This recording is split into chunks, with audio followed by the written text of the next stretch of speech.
I'm back. All right. Hello, everyone. How art thou?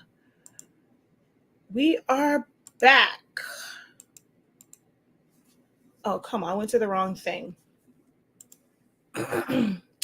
And we are going to talk about sublimation. There was someone that in one of my groups that asked about it, and I think it's been a little minute. I think every so often I definitely have to do this video where we talk about sublimation. I'm actually always, to be honest, quite surprised because I'm in so many groups that are like about like people talk about sublimation because I'm in like sublimation groups or I'm in crafting groups and stuff like that. So I just automatically assume like everybody knows what sublimation is. Like who doesn't know what sublimation is? Who doesn't know what you need for sublimation? And even on yesterday when my apprentice was here, it was some questions that she had also asked, and I'm just like, oh wow, like I must say that I really do take for granted because everyone says everything can be YouTube, like you can Google everything. Um, I take for granted the information that people don't know about sublimation. And I probably should make this something that I do like every quarter, maybe even monthly. Because like I said, a lot of people don't know about it. And if you know about sublimation, you're not going to need this video. Come by, help the algorithm, say hello, drop a like, and share it with someone. If you saw someone asking in a group, copy the link, send it to them under the post, maybe inbox it to them so they can get this information about sublimation, what it is that you actually need. Because there's a lot of things that you can dive into and a lot of different ways that this can go when it comes to sublimation. But there are some things that, without a doubt, you absolutely, positively need and things that you need to know. And I'm going to spend a couple of minutes here just kind of breaking down the basics and the fundamentals. And this is going to lead into a rabbit hole of research and information and what else you need. Like we had a whole 6-day seminar about sublimation, which you can technically still go to our website and purchase. But we had a whole 6-day seminar about sublimation and all the things that you need to know. Everything from heat presses to material, how the different ones take the sublimation ink. If it's like the cotton-like shirts versus the actual sublimation shirts that have like a little sheen, little shine to it, like a semi-gloss. The different types of substrates, things that you can submit to, can't submit. It's a long list of things. It is something that you're not going to get a full scope of in this 30-45 minute session. You're going to have to do some more research. We have tons and tons and tons of videos on these things. We've done different things with it in certain groups. You may only see a small portion of what you can do with sublimation. There's groups that are dedicated to nothing but sublimation tumblers. And if that was the first group that someone may have been introduced to, they're missing out on a whole world and a whole world of possibilities for sublimation. I was showing this earlier today in my live video talking about hobby versus business, and this is a cheer bow. And someone who was maybe making regular cheer bows and just using regular vinyl. Now they want to add another stream of income and add a bow that can generate technically more money, like they can charge more for it. This is something a bow maker can get into. Something that they can get into with sublimation. So both sides of this is actually sublimated. This was not an orange bow. This started off as white. I was hoping you can kind of see it, but oh wait, I think if I lift this up, but you can somewhat see like right there where some of that vinyl came off, that this bow underneath here is actually white. It was not orange. And then also like right here where it did not sublimate all the way, you can see that was actually white. Okay. So if you went into a group where it was like they just talked about shirts, and things like that, it's a lot of stuff. So there's more and more research outside of which, like I said, you're going to learn in this 30 minutes, but I'm going to do my best to break down at the bare minimum what you need and what you need to know about sublimation. All right. So if there's something that you're interested in, stick around, drop a, hey, how you doing? Let me know where you are watching from. Let me know if you are brand new to sublimation. Let me know if you don't even know what the heck sublimation is. This is your first time hearing it.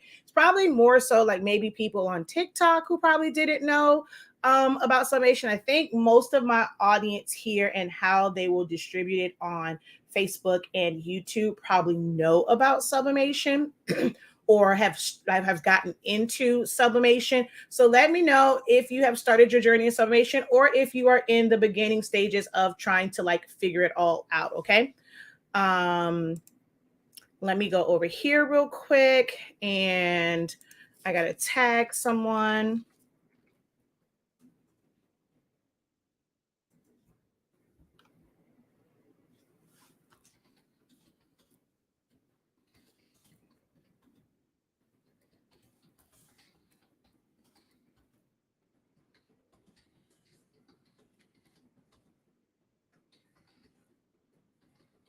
Okay, here we go.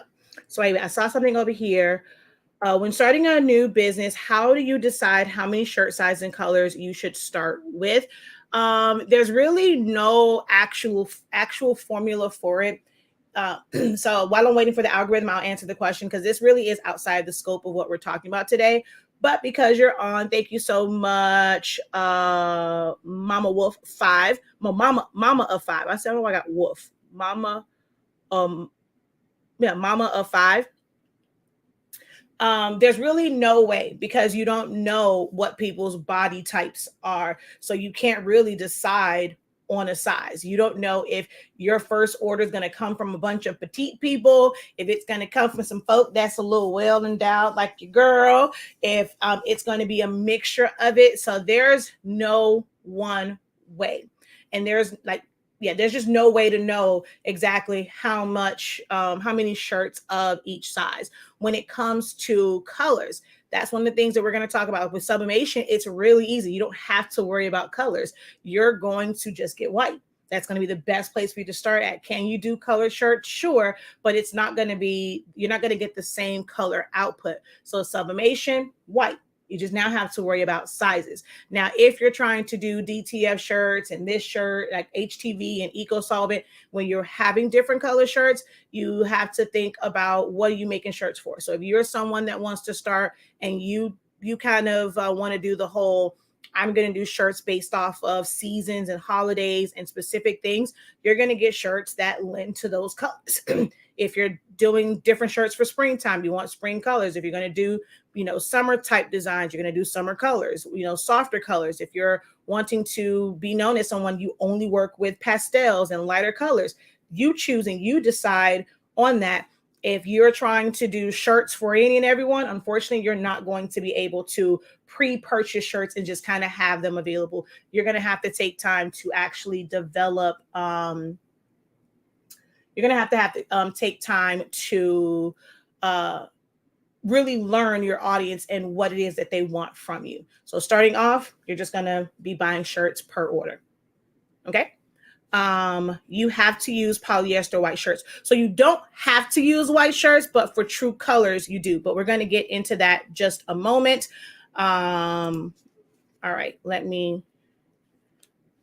I can tell my lips are about to dry out because I was eating ice. Ice dries my lips out so much. Okay. So let's see. All right. All right, I am brand new in the beginning phases and ready to learn and be inspired. We like to say inspired over here because it's all about branding. So we like to inspire you, for you to be inspired. Thank you, new here, just starting, appreciate your response. No problem. This is what I love to do. This is the best part of my business, of my life. some people say like, what do you do for fun? This is actually what I do for fun. My family thinks that I'm always working, like, oh, you're always on live, you're doing class, you're doing this. But this is actually what I enjoy doing for fun. I love being creative, but when I can share that with others, when I can help others, yes, it's a business for us because we sell products, we have classes, but I genuinely love doing this. Like I look, case in point, this live video. I look for an excuse to go live and to answer questions and to educate people. I find extreme joy in doing this. So thank you. Like I thank you guys. This is nothing if I don't have an audience to teach to. So thank you guys for just being open and receptive, being open to being inspired and being educated on these processes. Because if y'all not here, ain't nobody to talk to. So thank you guys for being engaged. Just make sure that you guys continue to double tap the screen over here, give the video a thumbs up, share the video out, tag a friend. If you're in these groups and you're seeing these questions, this live video came based off of a question, just simply off of, hey, I got two, I want to make sure before I open them, take them out of the box. I brought them a year ago. I have an Epson 27 something and an Epson 16600. Can I use these for sublimation? So I said, technically, yes, all Epson printers can be used for sublimation. So the short answer is yes, you can use it. However, there's some differences in those two printers. And then there's some other things that you need to know. Because then her follow-up question is, what else do I need? So I'm like, I can sit here and I can try and type this out, or we can do one of my favorite things and go live and let's talk about it verbally. I think it's a little bit easier to digest when you hear it verbally, and you can, like, we're going to do some visuals. I have the heat press on. So that's what we're going to do, all because someone posted a question in one of our groups. Okay. Oh no. So she says, kind of afraid of it. If you're able to, let me know, in a few words, what makes you afraid of sublimation? Okay. You are very welcome. Someone says they try to keep larges and extra larges. I think that is one of, like, those are the two sizes that I think I run out of the most in this country that we live in. To me, they always say like a regular size, some people make it seem like, okay, it's plus size, but to me, it's like the average American falls between a large and an extra large is what I find. Of course you have medium, smalls, all that stuff, but I go through more larges and extra larges than I do of any size. But that's also the demographic that I service. Over here in the African American community, we like soul food, and soul food add a little some extra, So we go through a lot of larges and extra larges over here as well. But hello. Yes, I am back because someone asked a question, and Wednesday is my day to go live. So I'm always looking for an opportunity, how we always looking for an opportunity to barbecue. I'm always looking for an opportunity to teach. So hello, everyone. Thank you for dropping those peacocks. Really appreciate it. Hello from Tennessee and new to sublimation. Awesome. Hello to you as well. Incredible afternoon. So make sure that you guys continue to share it out. Hit that thumbs up. Let me know where you're watching from. Hey. It just says user and a whole bunch of numbers, but hey there. So I don't know who it is. It just says hello, sis. So hello to you as well. Okay. Seen a lot of horror stories. Totally a different thing. Okay. So I've learned so much. Man, I wish I, could know like what these horror stories are, but I'm going to try my best to break it down and what I think some of the horror stories may have been. So that we can officially get started, let me go ahead and, my name is Lisa. Well, hello, Lisa. And hello from Jacksonville. I got plenty of family there. That's where a lot of my family is from, Jacksonville, Florida. I am located in Miami Gardens, Florida, but we have a family reunion up there. A lot of my family, my grandmother was born there. So let's do the intro, and then we're going to get started and exactly what it is that you need. So I am Shakia, the professor of HSINK365. That is the name of, that is our company, but we have a product line called Honestly SpINKing. It's spelled SpINKing. So we have that ink in the middle to play on words. So you can kind of see it there. So Honestly speaking, but it's also, it says ink, but we say speaking because that's what we do around here. We speak honestly. Our product honestly speaks for itself. And yeah, so it's just all about branding. All right. So you can check out our products, honestly speaking, over on hsink365.com. And also we have classes, 365 Creative Academy. And we have our Sublimation seminar. We had a 6-day seminar where we went through some of everything. The playback is still available. All of my trainings are taught in front of a live Zoom audience. So all the questions that they have, you have, I love to over deliver. So I'm not telling you, it is information overload. I'm not going to lie. Like, I don't believe in things like this. It's a simple road. Like, if you want to be great at it, you have to understand all parts of it, all facets of it. Not to say that you have to learn it in a week, in the 6 days, in a month. You're able to go back and take notes and reference when you run into some of those horror stories. There's probably an easy solution for it. It's only a horror story because they don't know how to troubleshoot it, how to fix it. But our 6-day seminar, we even had a whole day where we, like, the day was dedicated to that could happen. And when hits the fan, this is what you do. Whole day. If you have lines in your prints, if you have blotches, if it's not pressed, like literally a whole day of nothing but that. So it's absolutely amazing. Definitely check that out on the website for the 6-day seminar. Okay. If you are in Miami and you're into sublimation, you can order your products and pick them right up. All right. Yeah, so sublimation, right? What is sublimation? Sublimation is a process. Like, it's a scientific process. Some people think that this right here is all sublimation is. Sublimation simply means to go from a solid state to a gaseous state, skipping the liquid phase. That applies to a lot of different things. That applies to dry ice. It starts off, this sublimation, as far as print sublimation and dye sublimation, it starts off as liquid. Once it's on that sublimation paper, that is your solid. It's, it's dried up on there. That is your solid. So for it to attach to this glitter HTV, for it attached to this gloss grain ribbon, for it to bind to this tumbler that has been coated, you heat it up, and it's not going to go back to liquid. It's going to turn into a gas, which means it's just free flowing, and it's going to bind to those synthetic fibers or those poly-coated substrates. The problem with how some people describe what sublimation is that they say that it is a gas, and it's in fact a gaseous state. It is not saying that it turns into a gas like petroleum gas. Oxygen is a gas. I am a science nerd, right? One of my favorite things was learning the periodic table. And when we got to that point, there is a section for gases. Oxygen is a gas. You need it, right? So it's not something that is going to, too much, it's other stuff, but like, you need that. Like, it's not just going to instantly like kill you or anything like that, right? So people hear the word gas and they think of natural gases, they think of petroleum, they think of the gas that you would use for, like your propane tank and things like that. And it's going to blow up. It's going to be toxic. I'm here to let you know that that is not the case. Okay. That is not the case.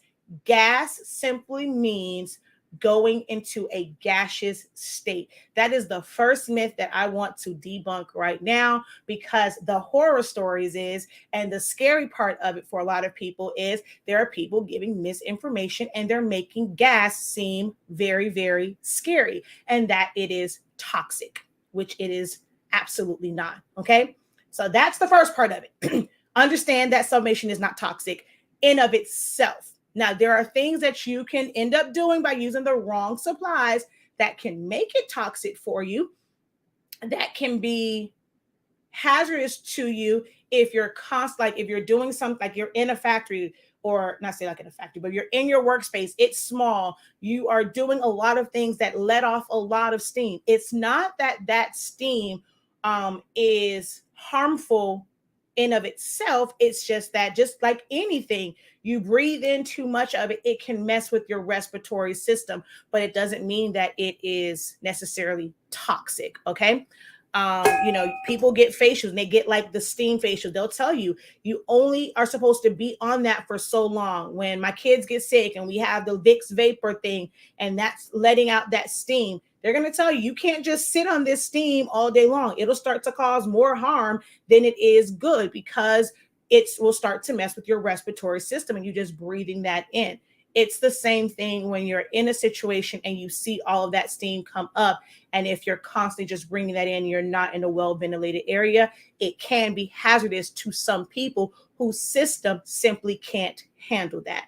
So again, that is now what the second myth that we are debunking that can make this a scary situation for some, because people make it seem so scary. Now, just with those two things, if we were scared about it, are we breathing a slight sigh of relief because these groups had you scared that you were going to die?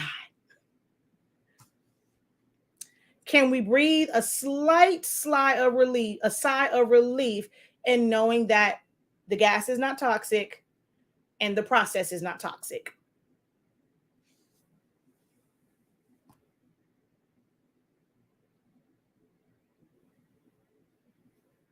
Exactly. It's just a phase transition. Exactly. I love science as well. And that's what I was telling them. It's people leave off the, okay, I can't say it like you see, gaseous. So they leave off the us part of gaseous state. It is not just a gas, it's a gaseous state. That is the part that everybody leaves off when they're talking about sublimation. Okay, so let's talk about specifically dye sublimation. So that's one of the things. Some inks will say dye sublimation ink. Some inks will simply say, okay, I don't know if it's going in and out for you guys over here because it just told me, yes, they automatically think of that it's toxic, and it's not exactly. I just said that. So some inks will say dye sublimation. Some will just say sublimation ink. Because at the end of the day, in this type of sublimation, you are dyeing the ink. There's actually other ones where there is a part of like decorating garments and stuff, where they'll say like it's not quite the same as printing from an inkjet. The hell? Sorry. Can y'all still hear me over here? Let me know if I'm still loud and clear over here, because the Samsung act like it wanted to update. But so for dye sublimation and printing from a printer, this is not something that is a new process. A lot of clothing, a lot of fabrics that have graphics and things like that on it, they have been made to where they're using large format printers to print out onto this paper. They have big, it's not a heat press that looks anything like this. The ones that's used to make fabric and make big blankets and stuff like that, they don't even look anything like these heat presses that we see. This is small time. They are literally, looks like almost like a big, like, have you ever seen like the laminators like in school and they laminate both sides? It's almost like that, to where it's going to go through it, and that top roller is going to be heated, and it's just like, to make it easier, all they do is they print it, they put it on the fabric, and it's going to roll through that bad boy, and it's going to sublimate this fabric. That's why we have, like, they make a big pad that's seamless, and it's going to go through. It's going to go to the floor, and then someone's going to cut that up, and they're going to make different clothes and things with it. So sublimation has been big on the commercial side for many, many years. A lot of the things that you see that have these full graphics, like fabrics and things like that, they're made via the sublimation process, just on a industrial level. Well, more recently, it's like it's been open to those like to be able to do in-house and do it from your home, have a smaller printer. The one thing that you need, and you need to know when it comes to any printer, is it has to be free of heat. Epson printers is why people use Epson printers, because they are ideal for this, because they are heat-free printers. Most printers like your HPs, your Canons, your, not gonna say Brothers, your Lexmark, things like that, they use a heating element to expel the ink. Inside, it's getting so hot to where it basically boils, and then it comes out like that. Like that's how it expels the ink. But with sublimation, it needs heat to go from that solid state to that gaseous state. So if it's already heating up inside of the printer, that's not really what you want to do, because it's already starting to gas off, because those printers, it can boil, like that boiling process and that heating process, that thermal process can get up to 400 degrees on the inside of the printer, which is why in those printers, they say, don't let the ink run out, or don't let it run like without ink, because you can burn the head, you can mess up the heads because they're going to overheat. Well, Epson printers uses what's called piezoelectric. It's a crystal, and there's no heat involved in how they expel the ink. All of Epson printers are like this. And then you have like the Ricoh, which is like the Sawgrass and things like that. So they are the ones that started with having dedicated sublimation printers. Epson, as far as a small format, did not have a dedicated small format printer until recent years.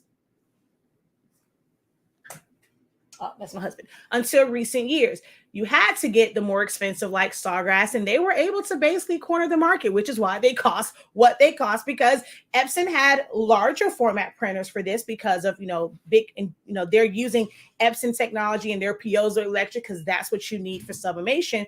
But on a smaller scale, crafters looking for a hack. At the end of the day, sublimation in your home, if you are not using a Sawgrass printer or now the Epson F570 or F170, that is a hack. Everyone who is doing sublimation, it is a hack, because these printers were not designed for it. But for someone who knew, all I need is a printer that is void of heat, and I can use that. I can put this ink that was for these bigger printers, I can put them in this smaller printer. I can print it out from home, and I can do some level of sublimation from home. That's where all of us kind of come together at. That's what all of us are wanting to learn how to do it in-house with a desktop printer. Okay. So it starts with an Epson printer. Any Epson printer technically can work. Like I said, that's the short answer.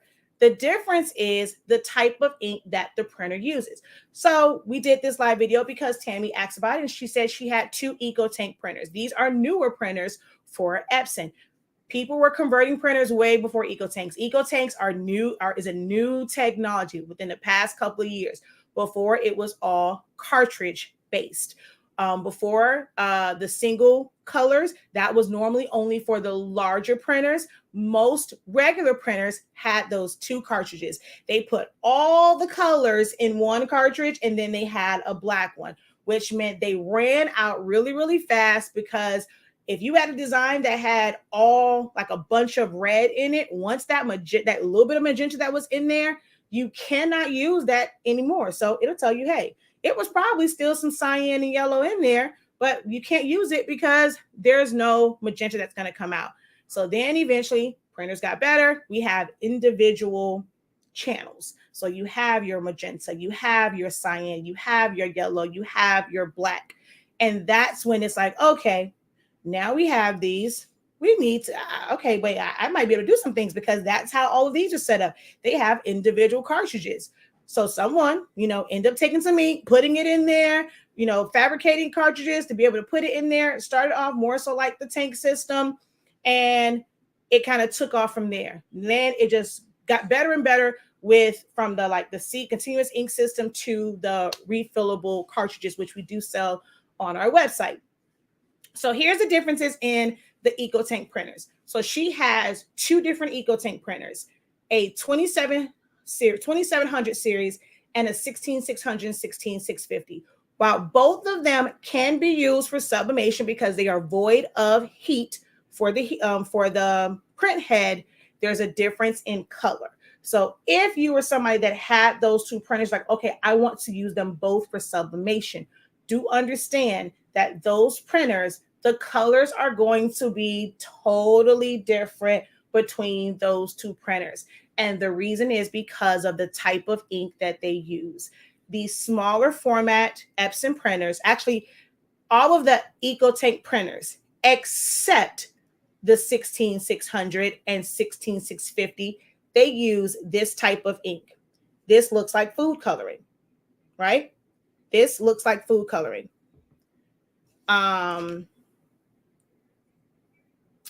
Okay, wait. The only thing that I don't understand is why only polyester. Is it because it's synthetic? Actually, yes. So I'm going to talk about that. So this is the ink. This looks like food coloring. It's actually dark. If you guys ever have an issue with your printer, you have an EcoTank printer, and the rep says, okay, we need you to take a picture of it and send us a picture of the front of your printer. They're looking for this. Inside the printer, inside those windows, this looks dark. It's very, very dark. The cyan looks like black inside the printer. The magenta looks black. This inside of that reservoir is going to look black, right? This is a different type of ink. The 16600 uses this type of ink. This is pigment ink. It looks the color that it should be. This, like food coloring, looks orange. This looks yellow, right? We can agree. This looks orange. This is yellow, right? Right? Make sure that we're on the same page, that we can see that these are two distinctly different types of ink.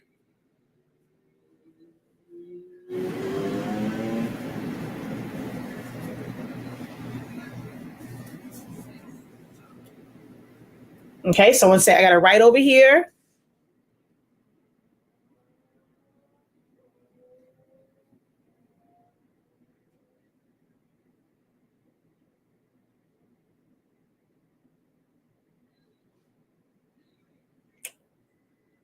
I don't know if it's a delay over here, but anywho, two different types of inks, right?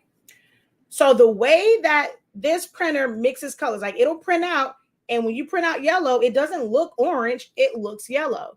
So there's a firmware, the way that it's made, it's meant to mix this ink to give you certain colors. Same thing with this one, but how it's going to mix and how it's going to output this one and how it's going to output this one, they're going to be different. Then here comes sublimation ink. Okay, this is sublimation ink. Visually, sublimation ink, which is this one, is closer to which ink? 1 or 2?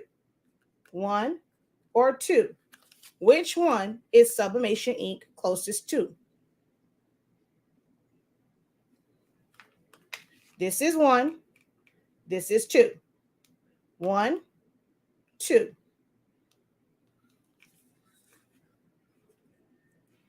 It's closer to how 1 looks, right? So any printer that actually uses, and it is made to print this type of ink, is going to be a better printer, which is why workforce printers were so popular. Workforce printers uses pigment ink. The 16600 and 16650 printers, they use pigment ink. So your colors are going to be, depending on there's still differences in sublimation ink. I can't break all that down. I've tested it. I've went out and I printed out 8 different types of sublimation inks to see the differences in the color, which is how we chose the correct formula for the brand that represents us. But in theory, you would get closer to the color using this ink in a printer that uses this type of ink than an EcoTank printer. So normally you're going to have issues with your reds, your pinks, your teals, your royal blues, certain purples, things like that. You're going to always have issues with that when it comes to those printers. There's no way around it. As a regular printer, this is great. The color gamut, you have more ranges of color with this type of ink compared to this type of ink. But when you put sublimation ink in a printer for this, you are limiting it to the color ranges, and it just messes up colors. So while you can use it, you're going to see in groups, people are going to rave about 15,000s, 2700s, 2300s, 8550s, all of that. They're going to rave about those. These are the best printers to get. You're always going to have an issue with colors. Like at some point, you are going to run an issue with a particular color, especially depending on how the design was created, what color mode, and all these different factors, right? They're going to play a big part in color accuracy. So this goes to which printers do I recommend, because I see that question, right? So I saw here my 7310 is out of commission. I was thinking about getting the Sure Color. What are your thoughts on that?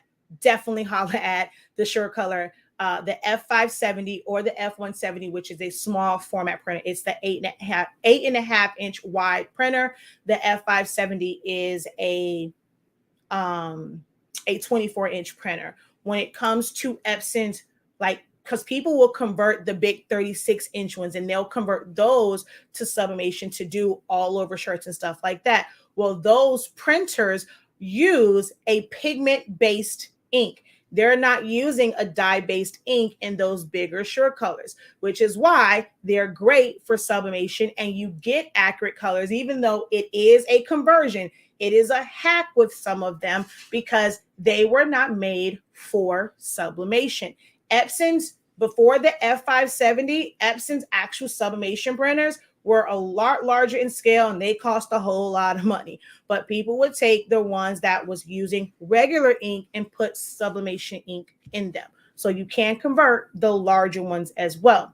But now my recommendation is to get either, like Jesse said, which Jesse follows me quite a bit, so he knows me very well, that my recommendation as of today, because workforce printers are not like they used to be, it would be to get an EcoTank 16600, 16650, or get the F570 or F170, because I personally prefer this. I prefer water-based ink. A Sawgrass is an inkjet printer, and Epson is an inkjet printer. The difference is water-based ink versus with those, it's a gel ink.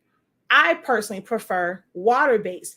It, to me, gives you a different punch of color compared to the gel base. So for me, my recommendation, I'm not saying that Sawgrass is a bad printer. I don't care about the fact that their cartridges cost more. It is a gel-based ink, so therefore it's going to cost more, but they also last a little bit longer. You won't have to refill as many times with that as you would when you're using water-based, because hello, it's water. It's gonna run out faster than something that's thicker like a gel. But I just don't like for me, the color pop is slightly different, and I personally prefer water-based printers. So my current recommendation is either a 16600, 16650, or get the Epson F570 or F170. All the other printers, they are there. I'm not like, if that explanation wasn't enough for this as to why I don't talk about those, I don't know what else to tell you. Anytime anyone asks me, yes, they cost a pretty penny. I understand maybe you are on a budget. You only want to spend $300 or $200 on a printer. Can you use the 2800 and all those different numbers and 47s, blah, blah, blah, blah? Yes, you can. But they're not meant to be workhorses. They can get air clogs a lot easier, and your colors are not going to be accurate. That is all I'm going to say about that. The professor's recommendations, I'm going to say it the last time, would be an Epson 16600, 16650, Epson F570, or F170. Those are my recommendations if you're looking for a desktop type printer. Okay. All right.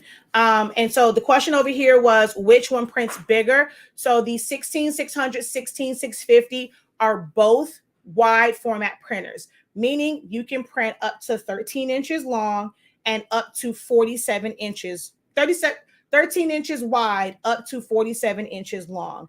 The F570 allows you to print 24 inches long, and I think you can go a distance of, it's a couple of feet. I forget exactly what it is, but it's a couple of feet that you can go, like as far as like distance. At a minimum, it'll be at least be 47, but I know it's definitely longer than that. I want, is it, oh God, is it the 5 or 10 feet? I think is the length. I think that someone says like that, they recommend not going over that, if I remember correctly. As far as small format printers, it would be the F570 if you want color accuracy.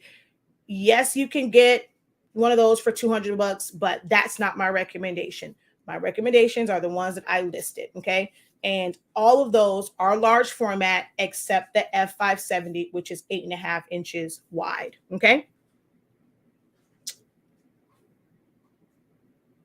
Yes, the 15, so yes, the 8550 and the 1500, they use dye-based inks. The only thing that is pigment ink is the black ink in any of them, because that's photo ink.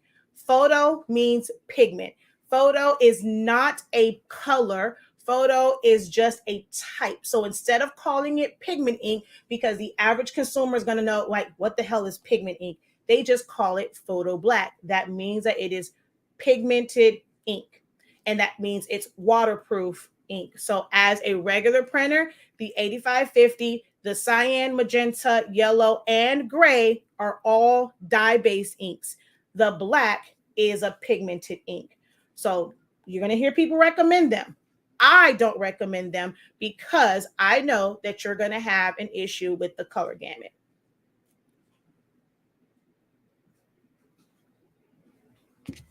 Okay. Yep. And that's the reason why workforces are the preferred one.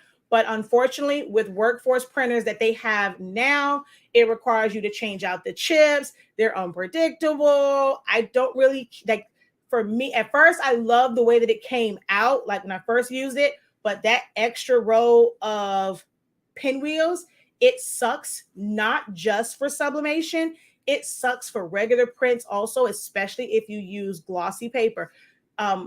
You see the pinwheels on there on matte paper, but it stands out even more on glossy. And so it's too much pressure. And no matter what you do, no matter how you change it, it ends up putting those indentions on it, even as a regular printer, because we have one as a regular printer. And those pinwheel marks drive me absolutely crazy. And I can't maintain my printer how I want because I can't clean it because it has that extra row of pinwheels. So I absolutely, I know when you watch the videos in the beginning, if you ever watch any of those, I was like, oh my God, I love this printer. And now working, I despise those printers. I cannot stand the workforce printers, the newer ones. I despise them. They drive me crazy. Okay, so that's that.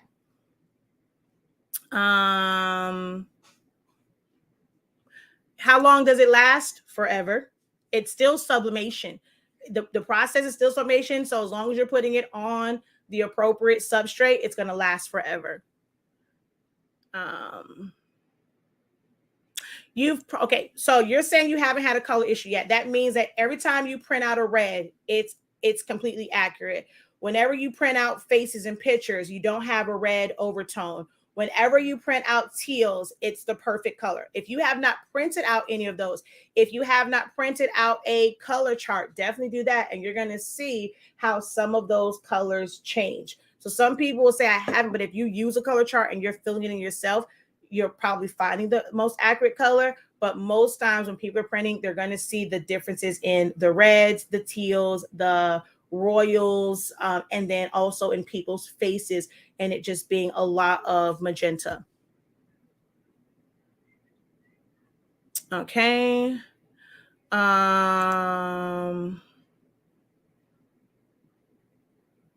Those 300 adds up when the warranty goes out. You might as well get something better for the job. So with that, the warranty, there's a big difference between warranty and then a protection plan.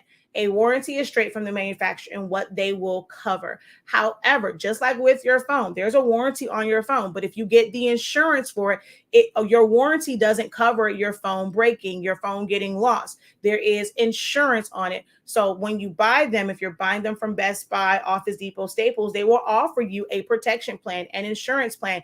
If it breaks, if it falls, accidental, like they'll tell you, if it gets caught in a fire or whatever, you are able to get your printer replaced. As it was presented to me from Best Buy, you can drop it off a 10-foot building, bring it in a bunch of pieces. We'll still honor that because you ordered the protection. That is what insurance is for accidents or if anything happens. So never turn down the protection plan that you are paying for, and the free warranty of your printer are two different things. Okay.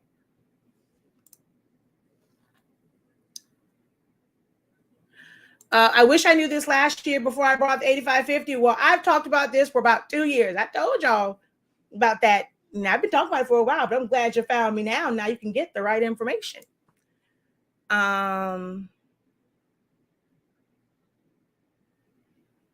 want to do sublimation, but I have to get a new printer. Professor, I have 2710. I want to convert it to sublimation. My black ink is very low, but not the others. I have weight. Can I refill? No. So I don't ever recommend, if you put regular ink in that printer, that needs to stay a regular printer. If you're going to use a EcoTank printer, workforce printer with cartridges, very easy to change out. Simple as changing out your cartridge. But for an EcoTank printer, the best thing for you to do is to go ahead and get a new printer. I did this, like the last time I did this thing talking about sublimation, I did an experiment. I showed you guys. I mixed in just a little bit of dye ink with that sublimation ink, and it did not press. So if any of that ink is left in there and you're mixing, you can waste a lot of ink because this ink will kill this ink. It won't work. So even if you have a little bit in there, it will mess up this ink. So I don't recommend it. You need to start. I don't care what anyone tells you. You can drain it. You can do this. You can do that. That's a waste of your time. Go get a new printer. It's not even worth it. It's time for them to come out with a new substrate.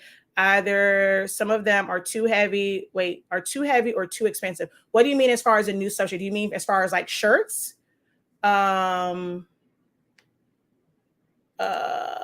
will try. I might just get a new printer because it also has ink on the rollers, and I can't see how to clean it.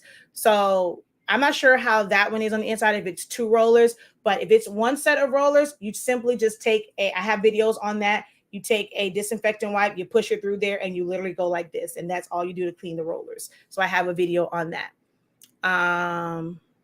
Epson said I'm having a hardware failure, and because it was a replacement, they didn't offer me another protection plan from Epson. But so when I go to Best Buy, every time I got a new printer, they gave me a new protection plan. So there's a difference between going through Epson and going through the stores.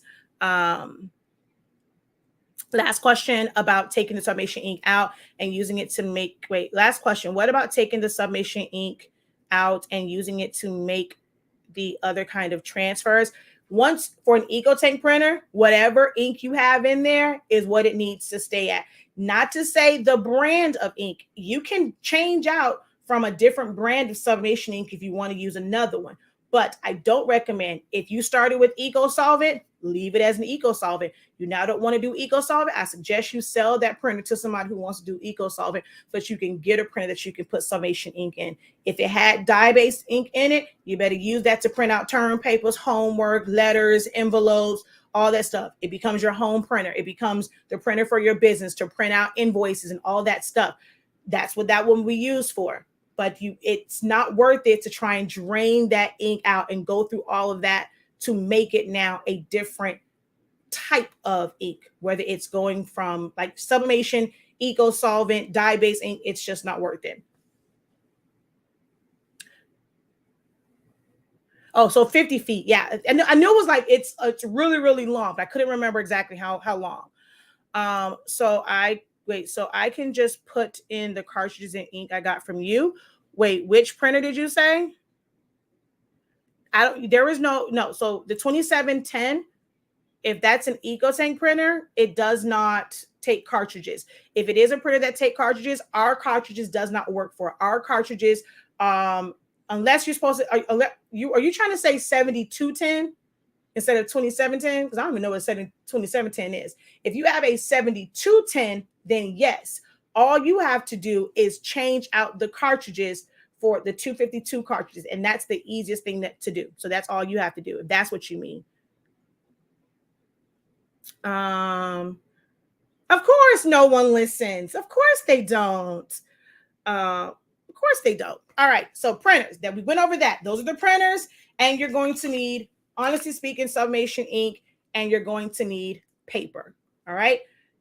As far as paper, ink goes on paper. It will transfer. You can print on a brown paper bag, put Sublimation ink on it, it's going to transfer, because the only requirement for sublimation is it to be ink that is heated onto a synthetic fiber or something that is coated in polymer or polyester. Okay, that's the only requirement. The type of paper, it's not necessarily a major issue except for clarity, color, and the amount of release. If you are starting out, if it's projects for you, you want to save, you can definitely use regular copy paper. The differences is like the things that we're going to talk about, some of the added things that you're going to need, where you're going to need cover paper, whether it's butcher paper or parchment paper. Like there's no ifs, ands, or buts. You're going to need that because it's going to blow out through the back and it will mess up your, like not say mess it up, but it'll stick to your heat press and then it can go on, it can transfer to other garments. It is going to be things like it's going to take longer for it to release. Regular paper is meant for the ink to absorb into that paper, whereas sublimation paper has a coating on it where it is meant for it to release and not hold on to it. Some sublimation papers have a thicker coating than others, which is why some are, they don't bleed out and some of them do bleed, okay? So technically, any paper can work. In my 6-day seminar, when we went through types of printing, I printed out for them on cardstock, colored cardstock, and on the color cardstock, it looks crazy. Like you don't see any of the colors. But once we pressed it, you see the same colors. The clarity is just different. So we print it on cardstock. We print it on sublimation paper with color cardstock, regular copy paper, sublimation paper, and I think it was something else. Like 5 different papers I printed on. So if you wanted to put, what's those things everyone's doing now? They're fascinated by. If you ran out and all you had was some lunch bags and you wanted to put a lunch bag through your printer and it had sublimation ink on it, guess what you can do? You can take that sucker and press it to a shirt or whatever, and it is going to actually transfer. May not be the clearest, may not be the best colors and saturations of colors, but it is going to transfer and give you some type of color. For the best results, you want to have sublimation paper. And for the best sublimation paper, you want to go to our website, honestySpeaking.com. There are properties about our sublimation paper that just makes it stand out from the rest. Top one being the temperature that you can put your heat press at. If you are someone who's starting out, you don't have a really great press, you got maybe an easy press, you got one of the 5-in-1s that, the heat is kind of off, and you have that from Amazon or whatever. With our paper, 365 degrees is what we advertise. I actually, on this bad boy, because it is a beast, you guys can't see that, my, what's this thing called? My Hotronics, I actually can sublimate 360 degrees in 20 seconds. I've even done a shirt at 325 degrees at 45 seconds. And then another one at like 320 degrees at like 60 seconds. So with our paper, no matter which heat press you have, you're going to get amazing results at 365 degrees and as fast as 30 seconds, as long as you have even pressure. Now, some, it might fluctuate. You may have to do 40, but in the almost 3 years now, in August, it will be 3 years that we have been using this paper. And I have never, even in teaching, I will never put my heat presses at 400 degrees. I don't want my heat press to go over 3/8 to 5. I hate when I have to do demos of the differences. I'm stopping at 385. I'm not going to 386. Not going to happen, Captain. Okay. I have not been anywhere near 400 in almost 3 years now. Well, for me, it's been 3 years because, of course, we tested our paper. This was like during our testing phase right now of our paper. So in 3 years, I have not gone to 400 degrees. In 3 years, I have not pressed anything over 35, maybe 40 seconds because I was doing a demo. But with every heat press that I have, we're at about 30 seconds unless I'm doing a demo and I have it lower. So it has great properties. I use plain paper setting. You're going to see that little blue thing that goes around in groups. They tell you to use premium matte. That's where the best color is going to come from. This right here was pressed plain paper setting, 365 degrees, 30 seconds, and the colors are vibrant, even on a gray shirt. This right here, super vibrant. This is plain paper setting, 365 degrees, 30 seconds. I actually did this on live before I went to Atlantic City for the Impressions Expo. So you get a lot of great properties with our paper. So you're going to need some sort of paper. Why not try Honestly Speaking paper? Head over to the website shop.hsink365.com. Okay. So that is printer, ink, paper. That's what you need. So the question over here was, only thing to understand was, why did it have to be polyester, right? It needs to be a synthetic fiber. Natural fibers don't take they kind of stay open. The pores stay open. So with the synthetic fibers, it's like when it's heated, the pores open up and then they contract back and kind of trap in that gas, which means they're trapping in that color. That's just the way that it works. It must be a synthetic fiber. Cotton is natural, so it's not going to hold it. Satin is polyester. Silk, if it's made from like with silkworms, is not. That is a natural fiber.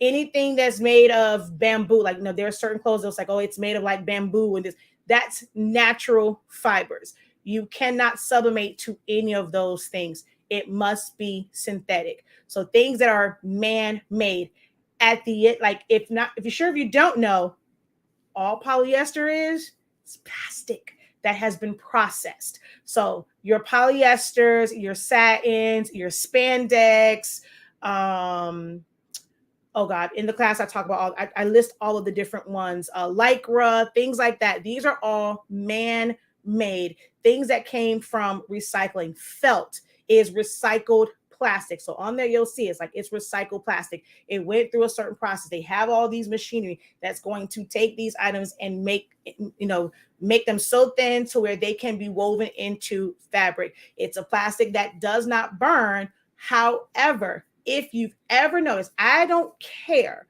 what paper you use. I don't care what temperature you use. I do not care how much pressure you use. The edges of the paper onto anything that is polyester, you are going to see the lines of demarcation. Because at the end of the day, this is why on natural fibers like cotton, if you go and you put HTV on a cotton shirt, you're not going to see like HTV. Think about it now. Sublimation paper compared to the thickness of an HTV carrier. This ish is thick.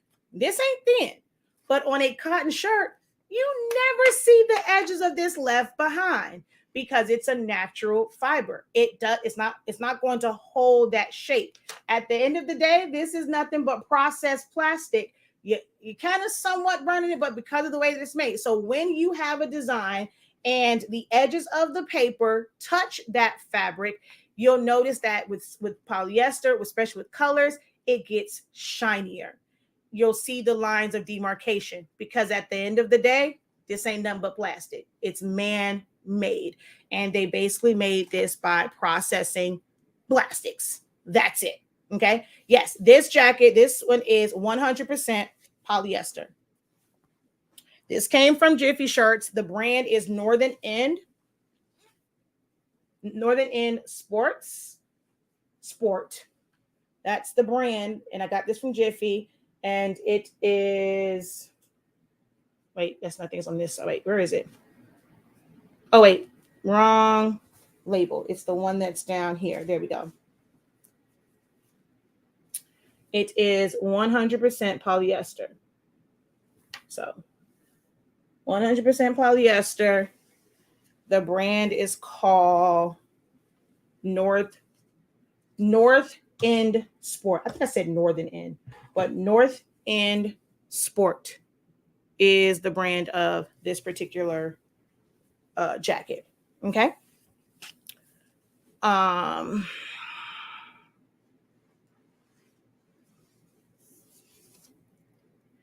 Okay. What was I saying? So yeah, there's no way around it.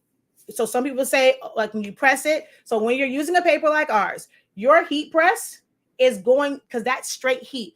Wherever the heat press is touching the garment, it's going to make it even worse, right? So you're going to see that the fabric is going to become shinier because you're basically just compressing plastic even more. You're going to see that line of demarcation. So if you watch my videos, I tell you to kind of get rid of that. You now need to basically just even out that pressure. You put a whole piece of butcher paper over top, you press it again, and you're basically just smoothing out the fibers without anything being on top. And that's how you're going to soften. That's the only way to soften it. A lint brush doesn't soften it. Ripping the edges doesn't soften it. All you're going to do is create an indentation that is wavy. That's it. This is man-made. It is going to take the shape of the edge of the paper. If you were to put HTV on a polyester shirt, you're going to see that line of demarcation. Some people think it's the sublimation paper. No, anything that has an edge will show up, which is why these were traditionally done in larger settings where they're going to have a large piece of paper that's going to be bigger than the item, and the whole thing is pressed. The edges of paper never touch the actual middle of the fabric. So that's why when you see the outfits, especially ladies' outfits at boutiques, all those like little form fitted stuff that y'all like to get from the boutiques, that's all sublimation, just on a commercial level. That's all it is. Your sarongs and things like that, a lot of swimsuits, less like their natural ones, like a lot of those things that have full-on graphics is actually polyester that has been sublimated and just sewn together. So yeah, that's that. Now, the other miscellaneous things that you're going to need, of course, you need some sort of heat source, depending on what it is that you're actually making. If you're doing a shirt, if you're doing tumblers, if you're doing a mug, if you're doing a keychain, as long as you have a heat source. There are 3 different types of heat sources for. So you have your ovens. So again, it's just heat. It's just to heat up, whether it's a convection oven, an air fryer, a conventional oven, you have ovens. You have flatbed heat presses, which I'm going to kind of count easy presses and flatbed, like the easy press and flat press as the same because it's just a flat surface. So you have flat presses. You're going to have drinkware for like rounded things, and like it's just basically a mug press, tumbler press, those where the element on it has some type of curve to it. Okay, so that's your tumbler presses, your mug presses, things like that. Then you have a vacuum press. And those like a lot of odd shaped things. That's something that's a lot of people don't use in a lot of craft groups, and people don't really see them as much. But especially like those plastic phone cases, and you see them in the mall, you see that design all over them. If they'll normally put those inside of a vacuum press one, and that's going to give you the heat, and it's going to suck the air out, and it's going to give you that pressure. So ovens is a heat source, flat heat presses, including easy presses, tumbler, mug presses. Most people say, like, I'll just say drinkware presses because mug, tumbler press ain't nothing but a mug press, is just longer. And then a vacuum press. Those are normally the 4 things that people will use to heat apply their design from the paper to the substrate, depending on what the substrate is. Okay, so it's your heat source. Other things that you're going to need is blowout paper. Now, with our sublimation paper, you don't need the blowout paper for the top. It will not bleed through and mess up your platen. But if I was doing something like when I do these, because I'm going to the edge, I'm going to need blowout paper because the extra part of the design will end up touching my bottom platen. We don't want that. So we put some sort of barrier down so that it can catch the ink.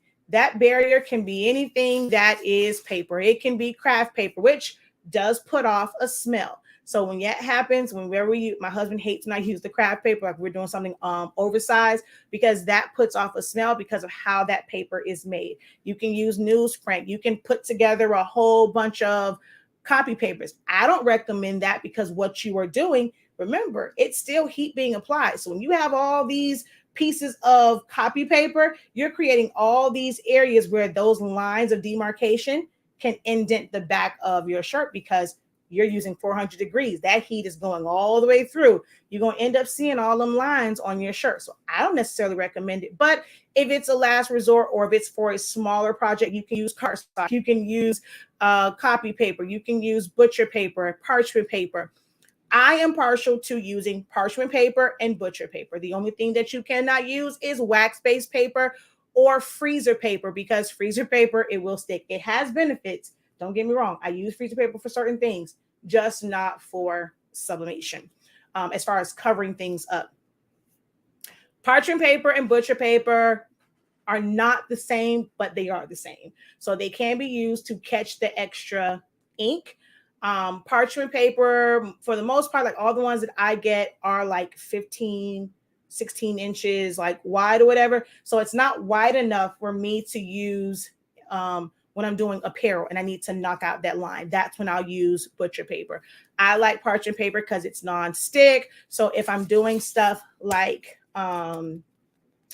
HTV and sublimating to this, I want to make a patch. I need something that's non-stick. So I prefer the parchment paper. Parchment paper, it does not bleed through. So if I'm doing my projects where I'm doing a lot of presses like over and over and over again, I don't like using butcher paper because butcher paper is porous. That gas can still go through it. And this is why you're using it, but you notice that your heat press still it gets dirty, especially if you have a light colored silicone pad. You're like, man, I'm always covering it up. Why does this look like this? Because your butcher paper is porous. So a little bit of that gas is seeping through that butcher paper. Now, if it's just one time using 365, 30 seconds, you're normally good. But if you're using 400 degrees, you're using 60 seconds, and you're using heavy pressure, how many of you guys have ever put it in the middle of something and yet it still bleeds through? Butcher paper is porous. I don't really care to use it unless I'm actually just covering something up. If you are using butcher paper you're using a paper that bleeds through like the A-subs and the this, that, and the third of like all of them, and you are using a tumbler press and you put that butcher paper over it, you're going to notice that that paper is very much so tinted because the ink, the gas will go through. So I'm not partial to butcher paper for all applications. I prefer parchment paper for most things, especially when I'm going to do multiple like presses, but they both have their uses in my workspace. So I recommend having both because they have different uses. And as I'm doing different things, you end up seeing where one is beneficial over the other. Okay. So parchment paper, butcher paper, or just some type of cover paper. If you are someone, you got family members that work at the news plant, you can get newsprint, use that. If you are a teacher, you got a whole bunch of like the paper for the kids to draw on, hey, you can use that as well. Those are things that are required. What's optional? Good to have in your space, but are they used for every single thing? No. That would be your heat tape. Definitely recommend having heat tape. I do like the amber one. We have tape that is non-staining, non-marking. Done a bunch of live videos, done demos. Never does it leave any marks, the tape that we sell. And I recommend having tape in different sizes. So we sell 1/2 inch, 1 inch, 2 inch, 3 inch, 4-inch, and 6-inch. So we sell all those sizes and they come in handy for different things. The Blank Spot was using our wide tape. They were doing I think a tablecloth. So if you're just doing the little pieces of tape, it's going to take forever. Even if you try and go all the way down, it's like a heavier material. It's not going to stick. So they used our 3-inch tape, and they were able to tape down their print to make sure that it did not move. So there are benefits to having the different sizes of tape. Using that small tape isn't always great. So check out our website for the different widths of tape as well. So that's something that you'll need. You'll hear a lot of people say that they need lint brushes. It all depends on the type of shirt that you are using and the paper that you are using, because your paper determines what temperature you need to fully release that gas or that ink, right? So with ours, if you watch me do anything, I don't use a lint brush because I don't need it for any of the fabrics that I do. You might want to test yours, maybe if your heat press is running maybe hot or whatever, but I typically don't have to lint brush. I don't get the blue squigglies. Haven't gotten them in 3 years. So other than when I'm doing the demos and I'm showing it at a higher temperature. The high temperature is what will change that. The extended exposure to the heat is what will change those fibers into the little blue thingies. And you can lint brush all day long. A lint brush can actually cause more harm, because if you have that type of shirt that's not smooth and it's more like a cotton one, it's a sticky surface. As you're going over it, guess what you're doing? You're pulling those fibers up, especially on those blended shirts. So using a lint brush too much, you're actually causing more harm than you are good. So be mindful on how much you actually lint brush. You want to find a better process, like getting a better paper that's going to allow you to sublimate at a lower temperature and shorter time, so that doesn't have time to turn into those blue little squiggly fibers on your shirt, on your fabrics. Okay. And of course, scissors, like your typical stuff to cut the paper. So scissors, and then substrates. I left that for last. Great information. I know I'm actually way over my time. I'm going to wrap this up because I'm at 1 hour and 12 minutes. Didn't want to be on here that long. I just like to give him, I told y'all, I love this. I like to give the proper information. If you're still following me, go ahead, drop a 3. Let me know that you're with me. You're understanding everything. And while you guys are dropping those 3s, I'm going to look at a couple of these questions and, just address those. But let me know if all this is good information for you by dropping a 3. Oh yes, that's a good brand. Expensive for starting out. So it's not expensive for starting out, because if someone wants this, like if you're looking to sell a quality product, this is what you want. If you're just practicing, then yes, you may not want to jump into this. If you're just trying to get used to it, then yeah, you want to stick to shirts. But I mean, a good jacket or even a good shirt is going to cost you some money. So your dream press is a Hotronics. Let go of the dream. It's not all it's cracked up to be. I'm sorry. Like, I pined over it and I was very underwhelmed by certain things when it comes to this heat press. I converted my 7720, looking to upgrade. The 7720 is actually the best printer that you can ever have for sublimation. So don't think that you need to upgrade. There's nothing that you're going to upgrade to unless you're going to go to the 24-inch printer. That's the only upgrade. But as a wide format, as a 13-inch printer, that is the best printer. 15,000 can't touch it. 8550 cannot touch it. So unless you are going to go to an F570 or you're going to go to a 36-inch printer or higher, you are where you need to be. Don't worry about upgrading it. Protect that baby at all costs. Sing to it if you have to. Tuck it in at night. Give it a bath, meaning maintain it. Because if that sucker goes out, then you'll have to worry about all these other ones. The 16650, not an upgrade for it. Take care of that printer. I'm telling you, take care of that printer. That was that series, the 77 and the 76 series, were that, along with the Artisan, are the best printers that were ever hacked into sublimation. Are the wheel marks due to the wrong printer? No, the wheel marks are inevitable. Wheel marks are due to, depending on which paper you use, like with ours, if you use premium matte, you're going to get pinwheel marks if you don't maintain it, you don't clean your rollers, because when it's going through, if the ink doesn't like absorb like it does on regular paper, it can pick up as the wheels go over it to keep it in line. It's going to pick those ink up. So over time, it just builds up. And that's where the pinwheel marks come from. It's not necessarily from using a specific type of printer, if that makes sense. This again, anything 7710, 7720, 7210, 7610, 7620, 7110, those are the best printers. And if you can keep them for a lifetime, do that.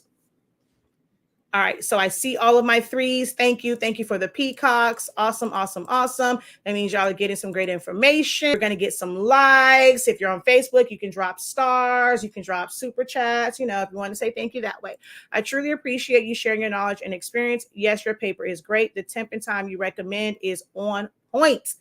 I meant to say workforce 7510. Can the any Epson printer can be converted as long as you find a vendor with the appropriate cartridges and corresponding chips, because they each have a different chip. The 202, 212, 407, 252, they all have the same size cartridge. What's different with them is the chip. So you have to not just find a cartridge, because that size, it might be the smaller ones, but you have to have the proper chips. Some are auto reset, some are not. They're single use and you have to keep changing out the chip. But any Epson printer technically can be converted into a Sublimation printer.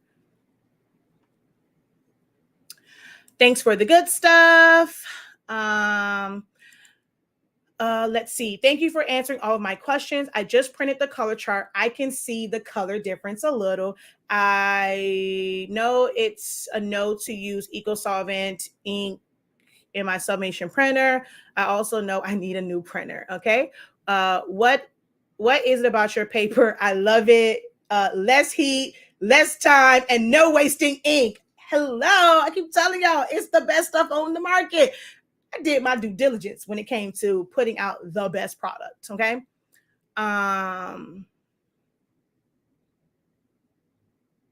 The ink in store does not come with removable, like it's not meant to be removable chips, but you can take them off if you need to. If you have the newer workforces, you can take those off.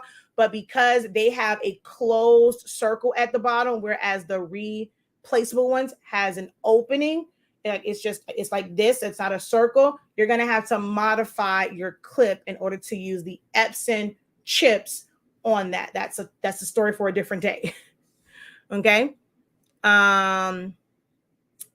Do you still sell no, they do not still sell the 77 and 76 series. No, they do not. $1,000 budget, which printer really want a large format? So a $1,000 can get you a 16 ET 16600. And the only difference between the 16600 and the 16650 is they say the 16650 prints a little, like literally a few pages faster, but because our paper, we use plain paper setting anyway, it's going to still give you like the same print. It's when you're using those like premium mats and stuff like that. So if you're using as a regular printer, it makes a slight difference in how fast it prints, but the colors are the same, the sizes are the same, the print quality is the same, the resolution is the same. It's just that one prints a little bit faster. So for $1,000, you are going to have to account for the taxes. Can't help that. So you got to add a little bit more, just a little bit more to it. But ET 16000 is the printer that you want to look into. All right. So we got through that part. So we've gone through printer. We've gone through understanding your inks. You know, you need paper, heat tape, why you do or do not need a lint brush, your cover paper, substrates, like I said, synthetic. We went through those: polyester, satin, lycra, spandex, nylon. Those are all synthetic fibers. Your drinkware must be coated in a polyester or polymer coating. You cannot. So technically a tumbler that's meant for engraving, or it's meant for just vinyl, or it's meant for glitter and epoxy, if you held them side by side, they will look exactly the same. You would not be able to tell the difference, because those other printers have a gloss to them, but it's a different type of gloss that's on them. These have a special coating that will take the ink and it's sitting on top. At the core, when these are made, they're all made the same. You can actually strip this if you're not necessarily subbing the tumbler itself. It is a white coating, and then there is a clear coating put on top of this, which is why some of them, okay, there's nothing in here. If you look at the bottom of some of yours, you end up seeing those little like pinholes, and it's like gray in there because it's almost like they just spray painted it white, spray painted the clear coating on top. They heat cured it to make sure that it wasn't tacky to the touch and it takes your ink and things like that. If you have prints and they stick to your tumbler, it's because whoever that manufacturer was lazy and they did not properly heat cure the coating on it. So how you can avoid that is take your tumblers, put them in an oven at 250 degrees for about 10 minutes or so. That's going to complete the curing process on your for that coating. And then you should not have issues with it sticking to your paper anymore if you're using a paper and it sticks, okay? But there's a coating on this. There's a coating on the mugs. That's why you can't use Dollar Tree mugs. You have to use one, and that's why they cost more, because they're putting an additional coating over it, okay? And then there are miscellaneous things that you can press to: glitter cardstock, glitter HTV. Then you have certain ones that they have now produced. It's like a polyester type vinyl, like your Easy Subli. You have Econo's Subli fabric and Subli. I cannot think of the name of it right now. Where is my book? But Econo transfers. Where is my? Oh, here we go. Because I forget the name. Oh, wait. Do I have my booklet in here? Maybe I don't. Do I have my booklets? Do I have my booklets? Nope. I think I took it out for the names of the ones from Econo Transfers.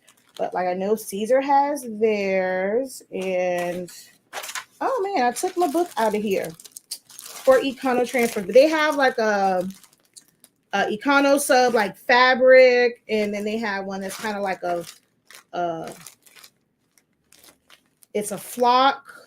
Oh no, here it is. So Econo Transfers, they have the Econo Sub fabric, Econo Sub flock, and then one that is basically like an HTV vinyl. So they have those three sublimation, basically like cuttable vinyls, and you can put it that way. You can put your design on a colored cotton shirt. Okay, so those are those. Lots of videos are selling the 8550. I know that. Yeah, they do that because they don't know. The reason why they do that is because, like I said in the beginning, technically any Epson printer can be used. And because of the ease of just pouring it inside of the tanks and the cost of them, people are going to recommend them. But if we go back, and on here, there's no playback, but you go back to the beginning of my video over on YouTube, we talk about the difference in the types of ink, which is why I don't recommend those two particular printers if color is of importance to you. Okay.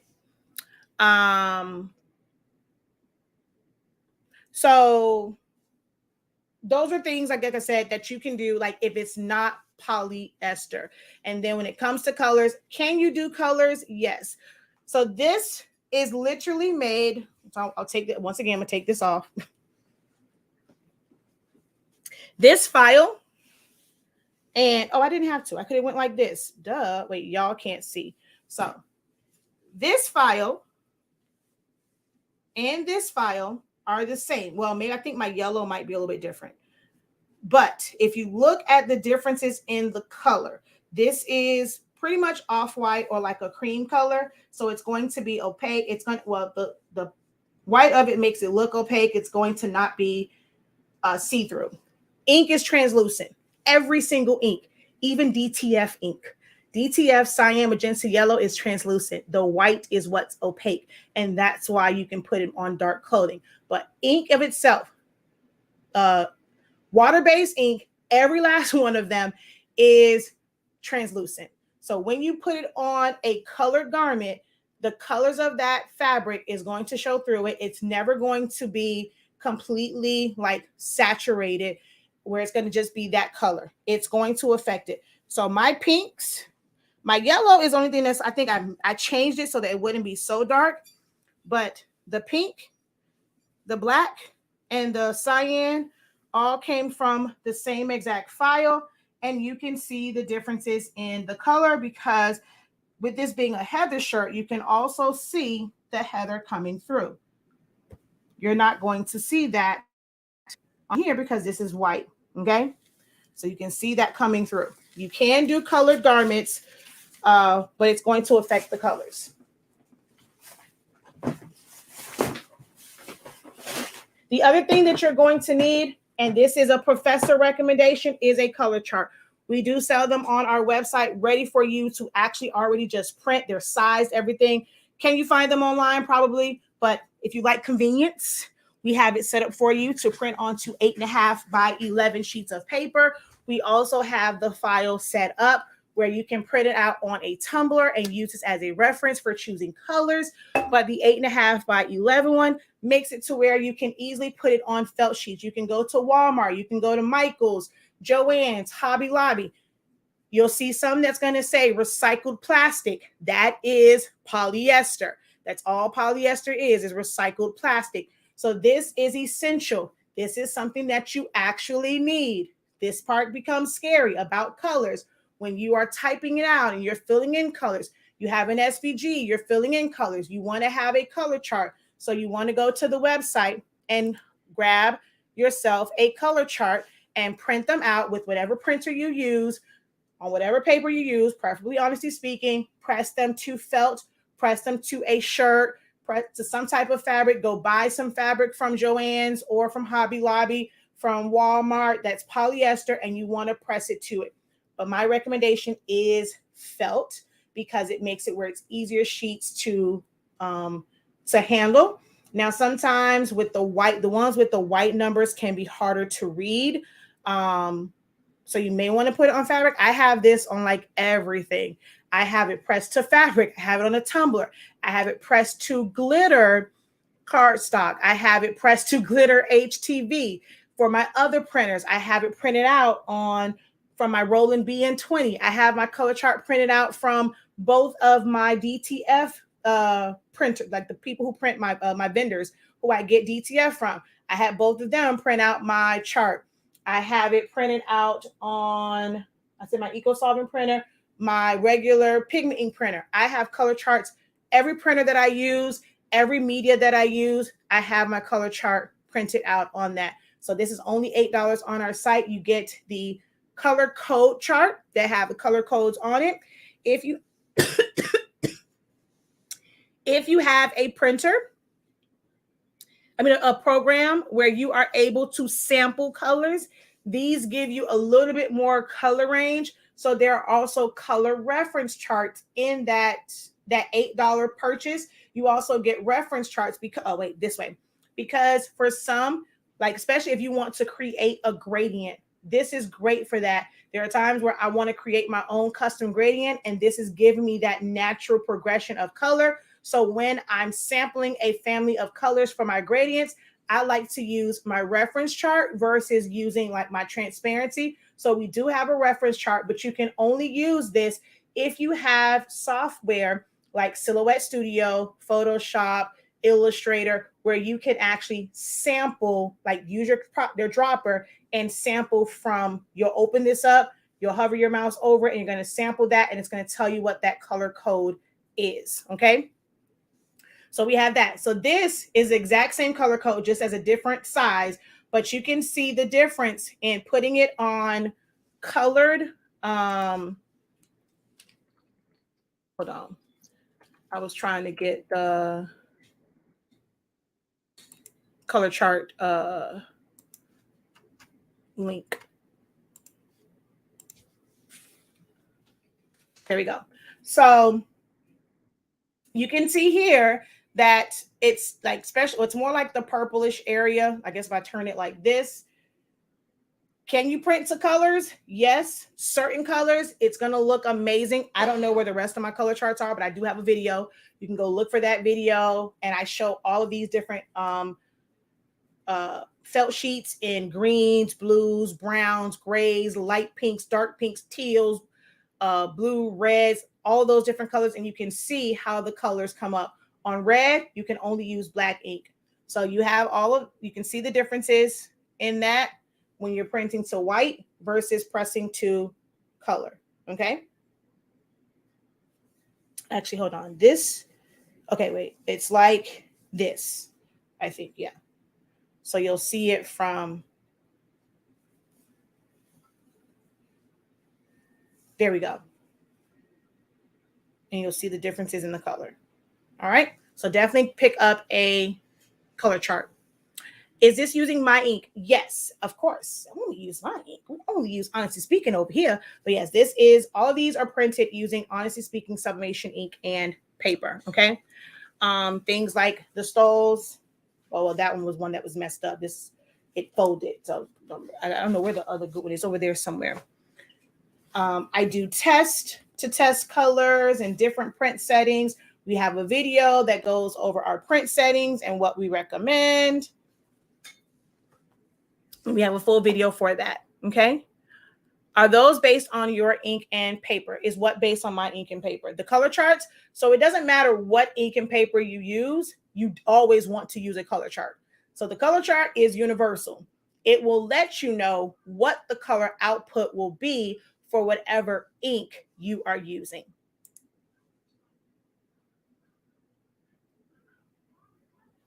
Is it the best? I'm not going to say that. It is what I recommend now. The 16600, 16650, F570, F170, or get a Sawgrass. I personally no longer recommend any of the workforce printers I've never recommended any of the EcoTank printers except for the 16600, 16650. But workforce printers it's just Epson changed them. So they're not what they used to be. So if you want to get into this, my recommendations are Epson SureColor F170, which is a true sublimation printer. I sell ink, and I'm still going to tell you, do not use a third-party ink in it. Epson formulated an ink for it. It is a true sublimation printer. We only use third-party inks on printers where the ink in the box is not sublimation. So you want to use your Epson sublimation ink, and you're going to get you some Honestly Speaking sublimation paper. The F570, the 16600, you would use the third-party ink because that comes with pigment ink in the box. Do not put the pigment ink in. Put the sublimation ink in, and then the 16650. Those are the only printers that Shakia the Professor recommends. Okay.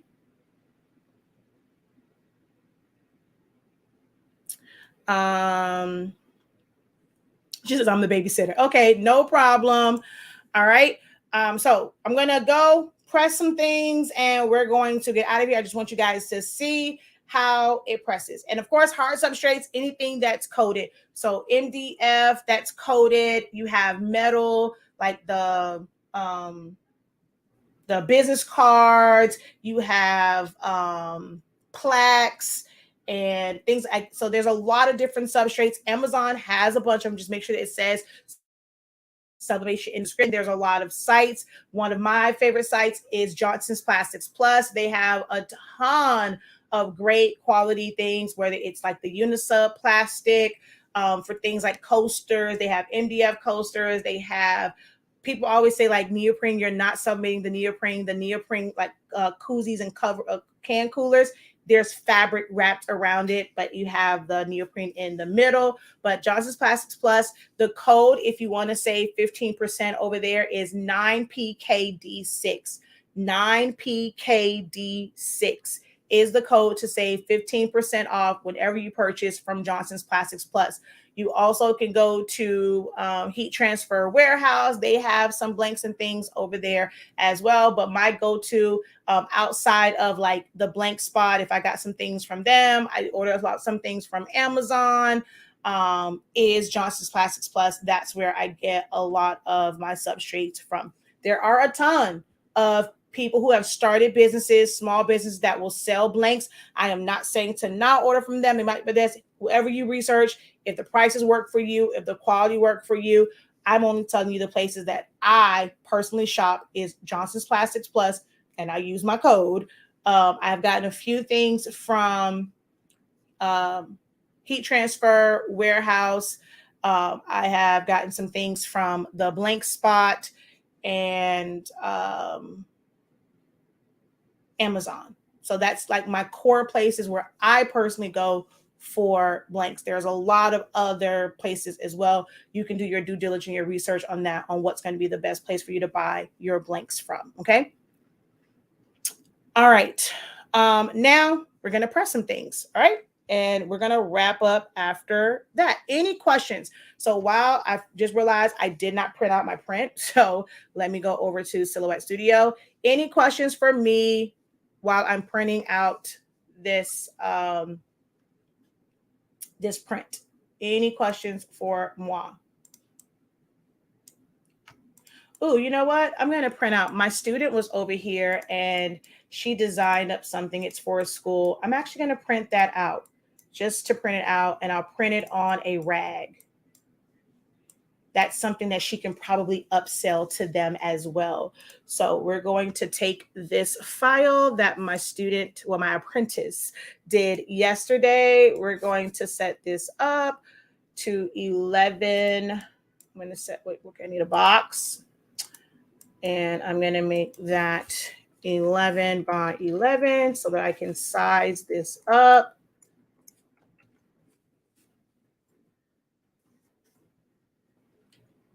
Change the size of this.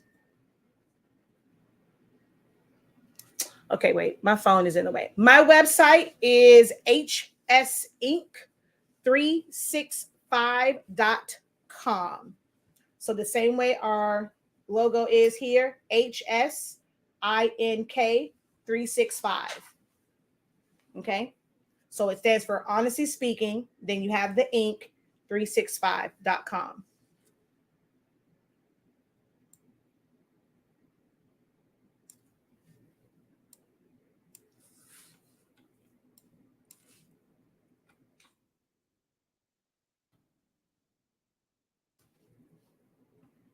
Okay, so we are going to make my design page 13 by 19. I'm going to put this design here. Ooh, hey, stop it. And you know what? Let's do this as well. Even, can you do me a favor? Can you please turn on the oven? 350.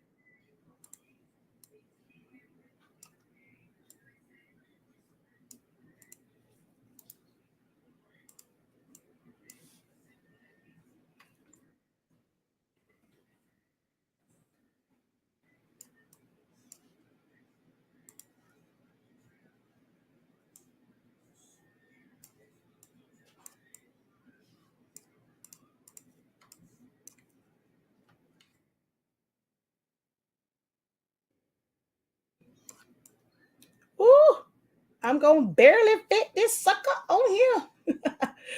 All right, hold on. Okay, but we're going to make it smaller for a mug. It's smaller than what I want it to be, but it's going to work. Okay, well, maybe I'll just make this a little bit smaller. Just so that I can print all this out on one sheet. Oh, no, that's going to affect, dang it. Okay, hold on. Let's see here.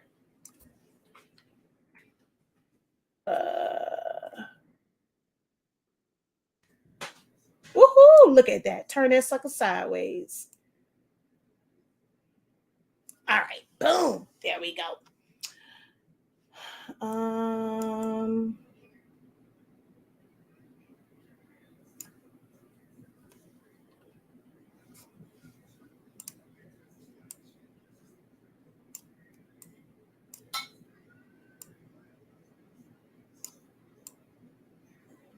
Okay, so I'm going to print. This is a 13 by 19 sheet of paper. And we're going to go over to preferences. Oops, wrong one, wrong printer. I'm going to go to my 7210 later.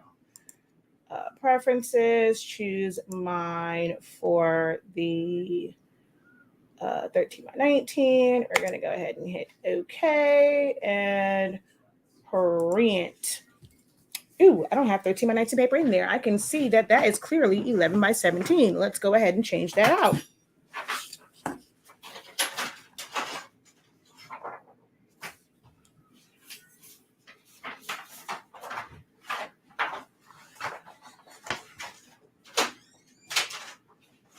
And my silly self, I meant to print that out twice, and I only did it once. It's okay. I'll send it to print again. All right.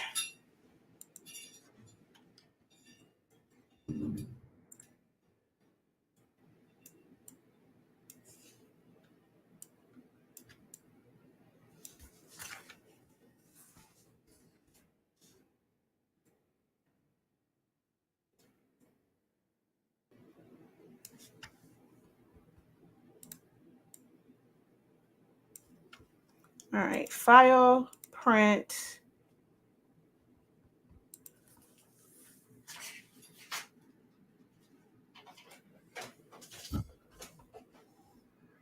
Print. Okay.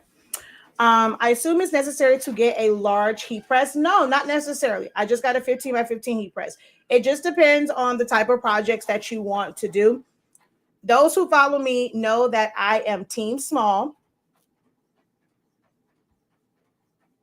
They know that I am an advocate for printing and sublimating smaller items. So like tumblers, mugs, keychains, coasters, like small things. So for shirts, it depends on what it is that you want to do. Like, so I have a friend that she only does kids shirts. So if you're wanting to do larger shirts, like extra large, depending on your print space. If you're going to do 13 by 19, technically with a 15-inch printer, you can do up to a 15 by 15 press, which print. So the printer and having a larger format printer is going to be more important than the press.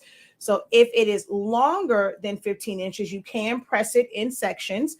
You're just going to overlap it. Our paper is great for that because you can press in 30 seconds and you're not going to over sublimate one section when you get ready to press the second section. So I've done several videos where I've shown multiple presses on the same item. So our paper is great for that if you're wanting to do shirts or designs that are longer than 13 by 15. So if your design fits within 13 by 15, your press is perfectly fine.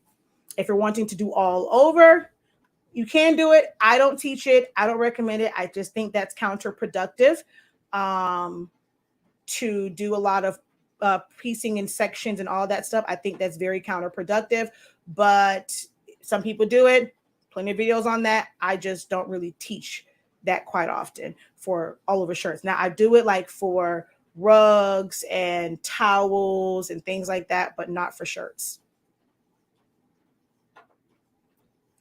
So the reason why people print images longer is to keep So the reason why people print images longer is to keep from seeing the lines. I'm not sure what you mean by why people print images longer or larger. I think you have, I'm not sure what that means. If you can reword that and kind of repost that for me, that would be greatly appreciated.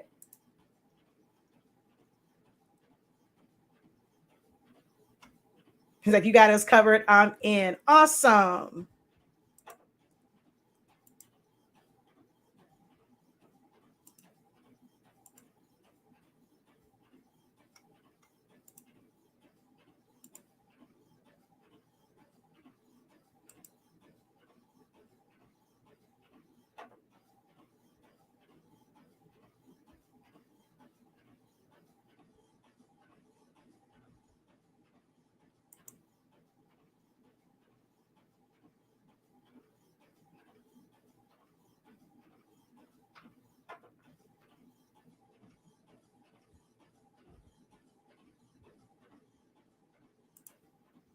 I gotta wrap it up. I didn't plan on being on long. I've done 2 hours instead of I'm at 1 hour and 45 minutes instead of 45 minutes. I'm way an hour over. But I told you I love what I do. So,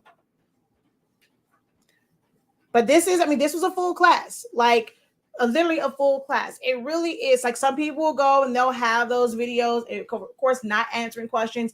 They have their information. They want to talk about it. They're going to get through it. But with this, I allowed you guys to answer, ask questions. I answered your questions for you and to go through all of this stuff in detail for you to get a full understanding of and for you to be able to take good notes.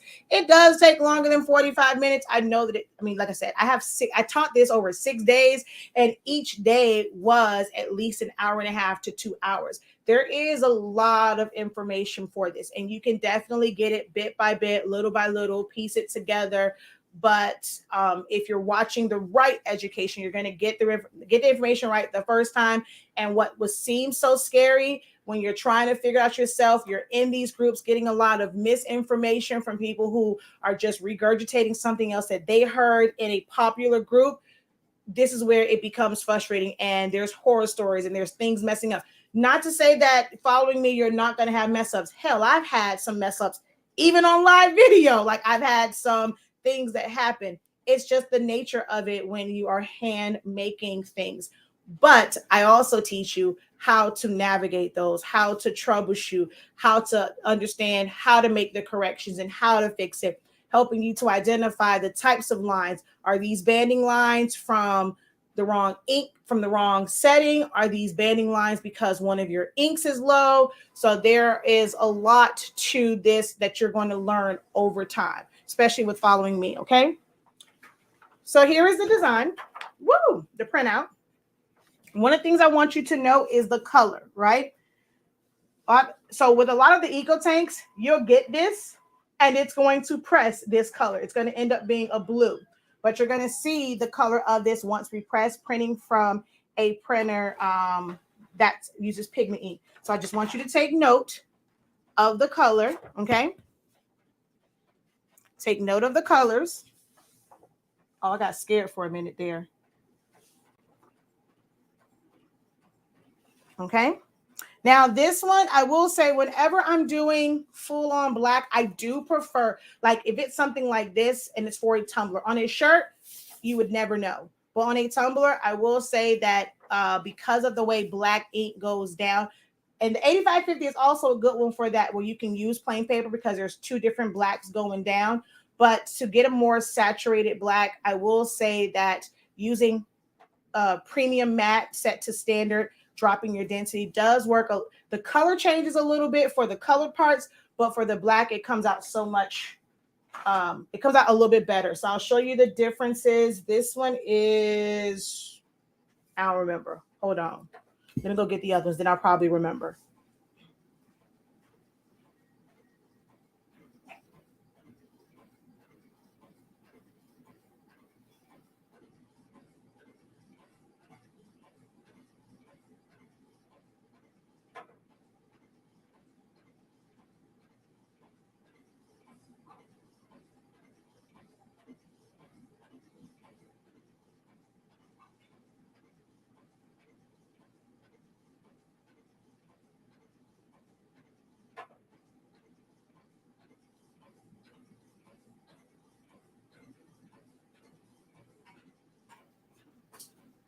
Okay, I got to remember which one is which.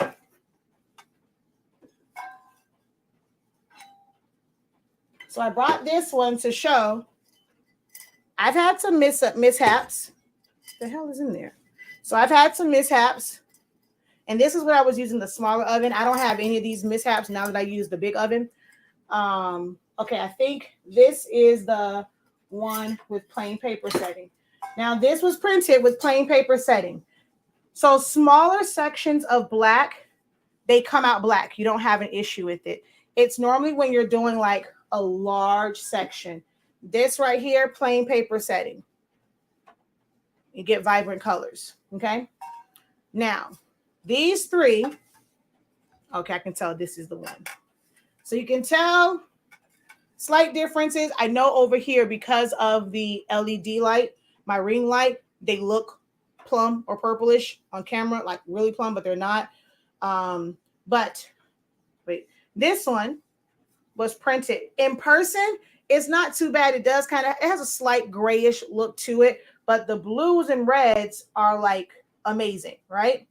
So this was printed plain paper setting. This is what happens. It looks, other papers, it'll look completely gray. With our paper, I mean, it's still in person, it looks black, like a dark, dark gray. This one was, I don't even remember what this setting was. I'm not even gonna lie. I can't remember what setting this was, but it's a little bit darker than the other one. And this one was premium matte. So the blues on them are different. So this one is a darker blue. This, I think this one was this one high quality plain paper? I don't remember what this one was. But you can see the blues are different. This is darker, but the black part is more saturated here, which is premium matte, but it changed the color of the blue and the red. Okay. And then this one, the blue is also different. So I did that one in plain paper setting because I didn't feel like printing it out. But I will say if I'm doing something like this, where the majority of it is black, I have to clean my rollers more often, but I do prefer to use premium matte, and I just clean my rollers after like every 2 or 3 prints because it puts down a lot of ink. All right. I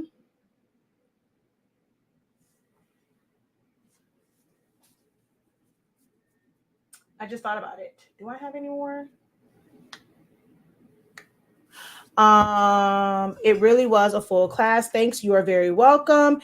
Is there a preferred method for cleaning printer heads for the 7710? Meaning you have breaks in your lines. I have a video. If you go to my link tree in the bio, you scroll down to, I think it says help troubleshoot, something like that. It'll say push air. That if you have a clog line, that's the best video to watch. So it says push air. That's the video that you want to watch to clear your lines on your 7720. All right, hold on.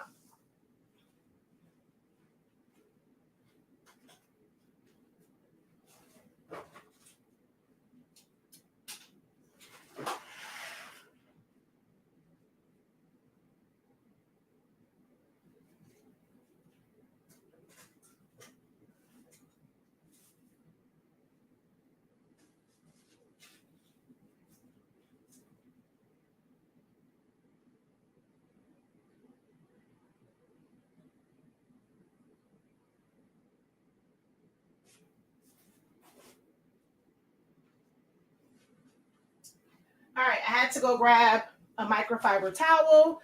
I have to move you guys over here. You guys, I can simply change you.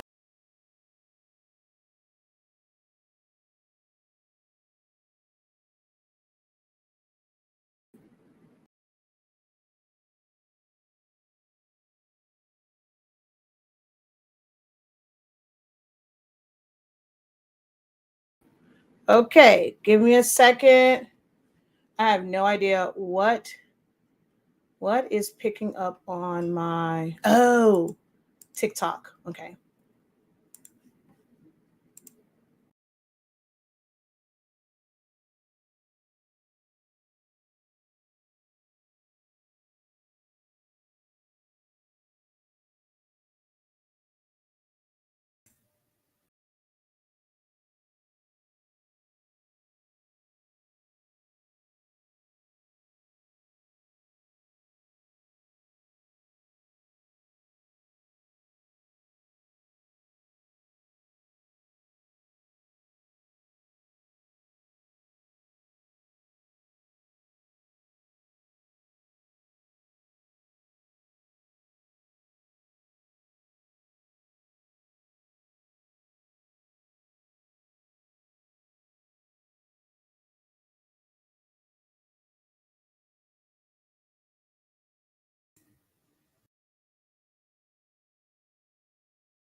All right, give me a second. I am trying to figure out why this camera is.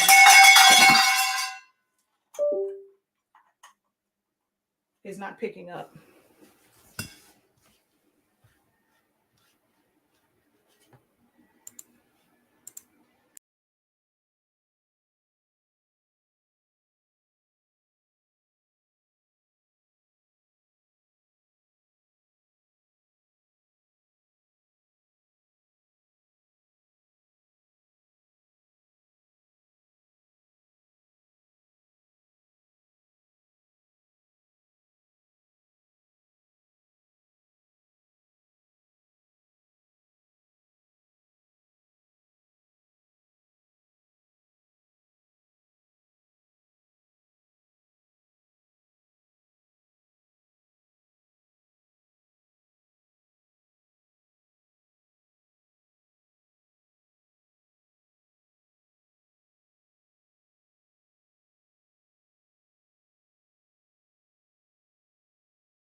So for some reason, I can't switch to this camera. I don't know why. I don't have anything. Okay, wait, let's move this off. Let's move my StreamYard over here. So it's detached from the rest. And let's exit out of everything over here. So I'm literally exiting out of anything that can be causing interference. Oh, okay. This was open in the background. Exit. Yes. Okay. I see what was open. The TikTok studio was still open. Okay. All right. Now I should be able to.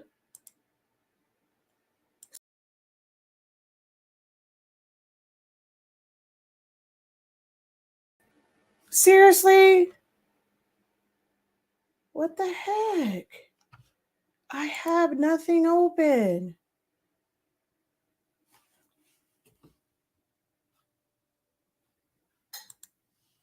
Seriously?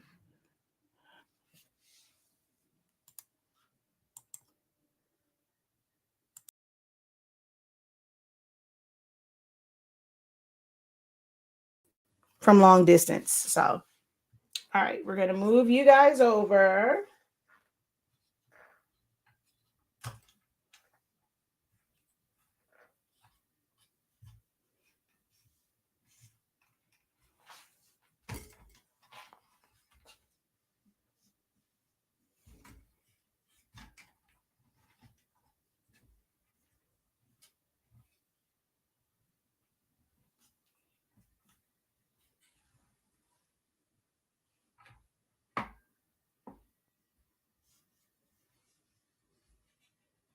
Whoa. All right. This wants to act crazy. Okay.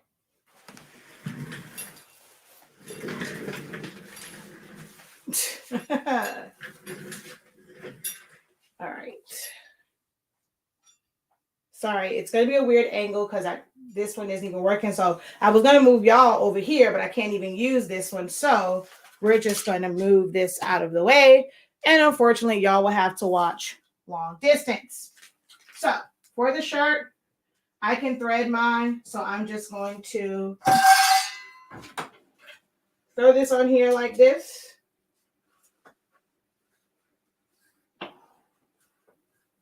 Making sure none of the other ink is on there. And we always want to trim down the edges because ink can be on those.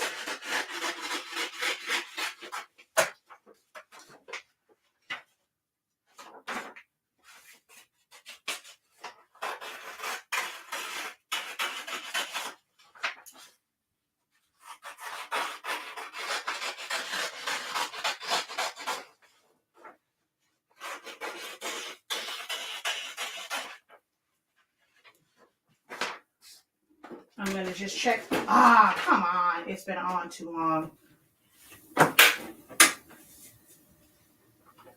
All right. I can still check my pressure. Too much pressure.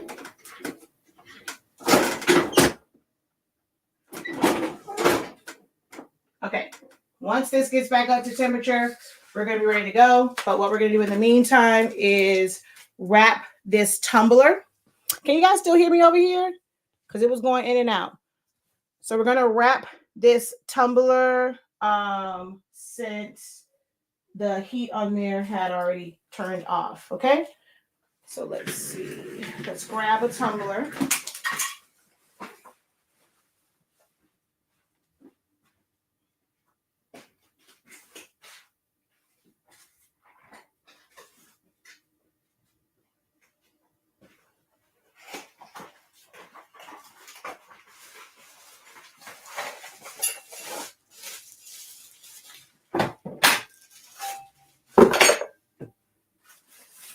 I like to leave my tumbler inside the plastic until I'm ready to use it so that no dust and debris gets on it.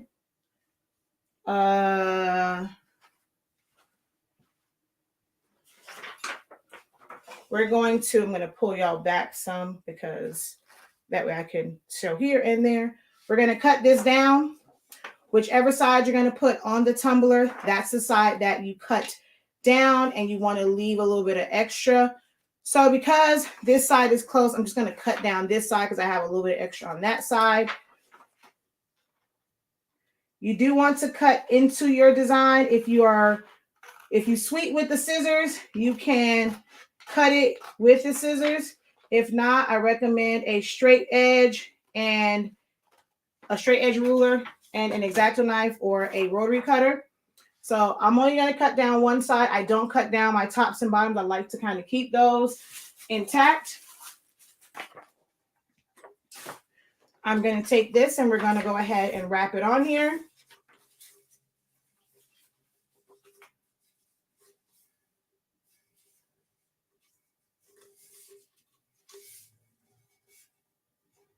Making sure I line everything up. Okay. I like to twist it in my hand to make sure that it's nice and tight. I'm going to take my 1-inch tape.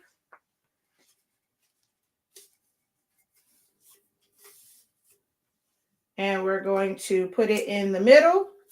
So now that's tight. I can move my paper around a little bit here. I'm going to put a piece at the top, a piece at the bottom,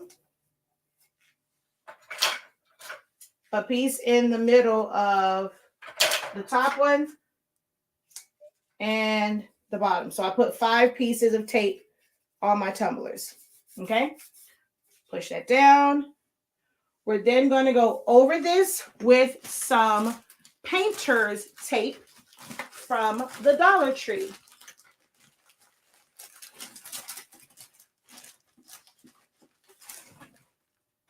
Just as soon as oh look, this is the one that's all black.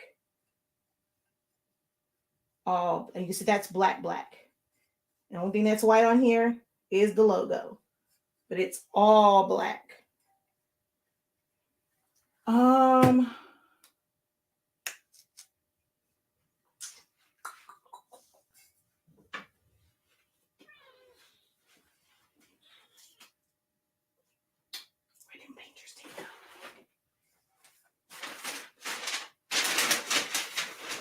Now, this is where someone can complain and say, you weren't ready.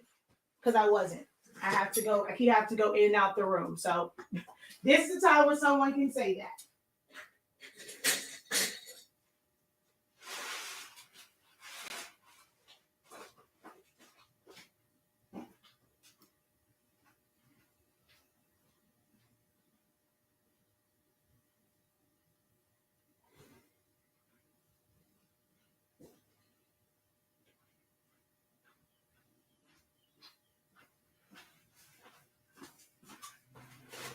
All right, we're going to take our Dollar Tree painter's tape.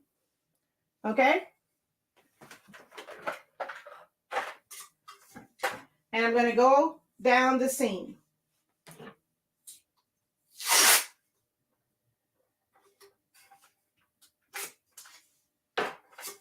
Use my squeegee. Okay. I'm going to trim a little bit of this edge, not too much, because I just have a lot of extra paper. I do not cut into my design because I like to have a clean line at the end of the day. So I do not cut into my design. I'm just cutting away this bit of extra white paper because it makes it a little, without having extra paper, it makes it a little bit easier to conform to the bottom of the tumbler. Same thing with the top.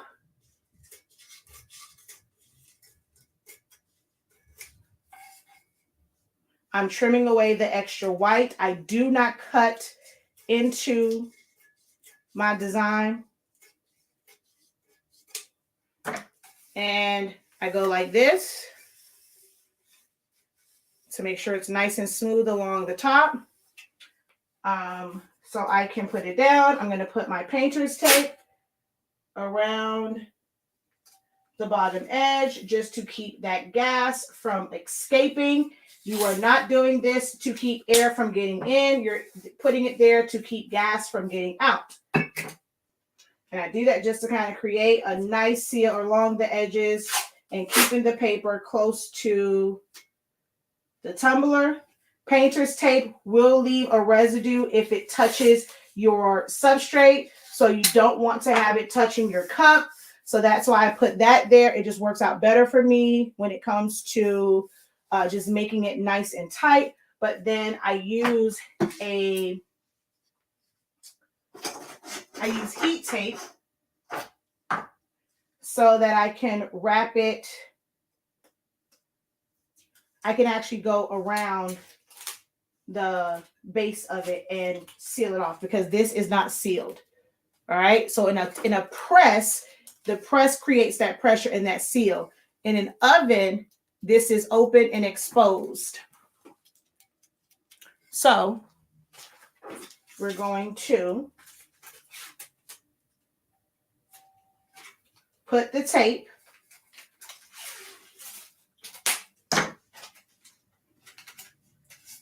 so that I can seal my edges. And I just go around it, pushing it down. You can pull it up. You just want the tape, or you can use your thumb, push up and in. Okay. Do the same thing to the other side.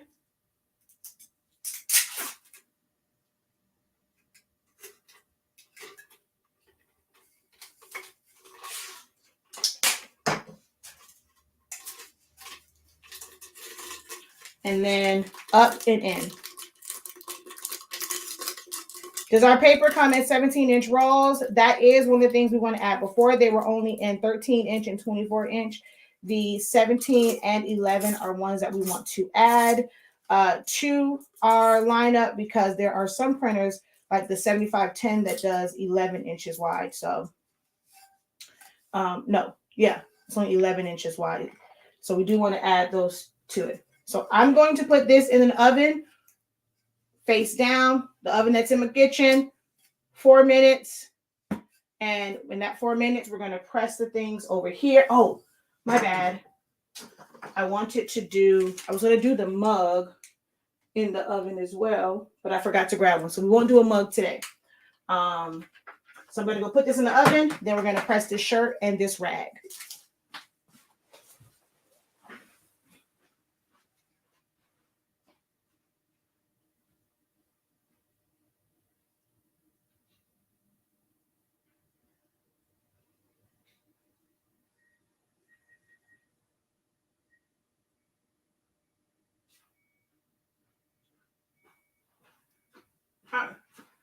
All right, that is set for 4 minutes.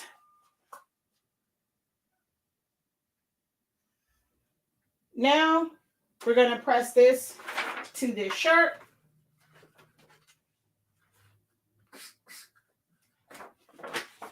All right. I'm not measuring because this is just a test. This is for you guys to see the colors. Oh, we still have 7 minutes. It's only at 300 degrees. So we got to wait. Any questions for me while we wait? Any questions while we wait?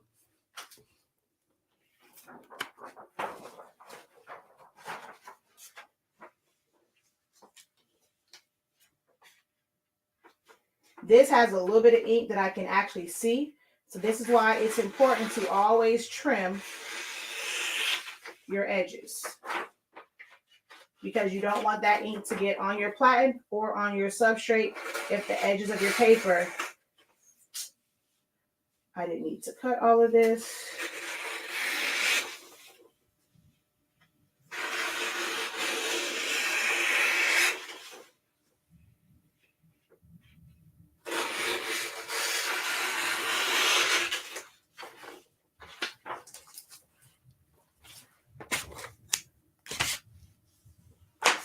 I don't know. Can you guys, no one's responding over here. Can y'all still hear me on Facebook and YouTube? I haven't seen a comment. Drop us. We did a 3 before. Drop a 6 or drop peacocks if you can still hear me.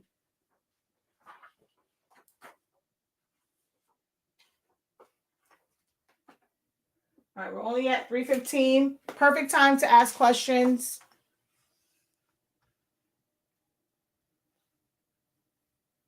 I don't know if anybody can hear me over here. I'm not seeing anything. Is it my StreamYard from going back and forth? Oh, okay, there we go. I can hear you. Perfect. 6. Thank you. Peacock 6. All right, cool beans. Got kind of worried there for a second.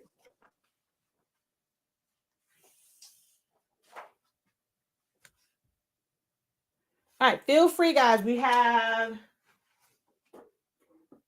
5 minutes. My tumbler will be finished before this gets to 365.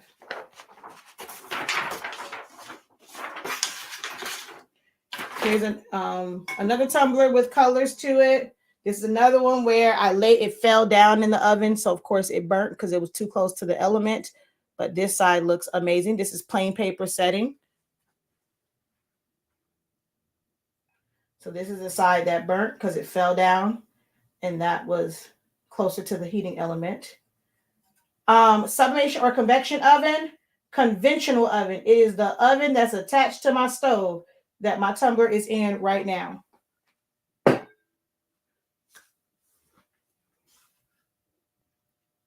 Yes, I don't use shrink wrap. For me, shrink wrap, you end up having to have a heat gun. Like that now adds another thing that you have to have. Then you have to put on a heat glove because you gotta heat it on. You gotta make sure that it's nice and tight to it. So it takes some time. You got to sit there, hold it, do like all that stuff or whatever. Don't nobody have time for that. Well, at least I don't. So I personally don't do the shrink wrap. I just wrap it really tightly. So I make sure that my print is tight on the tumbler, and then the tape is what keeps it tight on there and then seals the edges. So, and there it goes. It is done. I told y'all that was going to finish before this. We're at 3:35. Now, if I wanted to be, look, let's do this. If I wanted to be super bold, like super bold,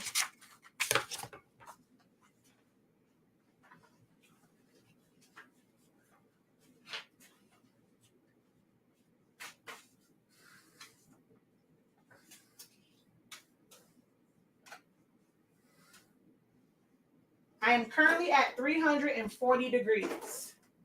I need a little bit more pressure because it's on a seam right here. 340 degrees. I'm going to let it go for about 45 seconds.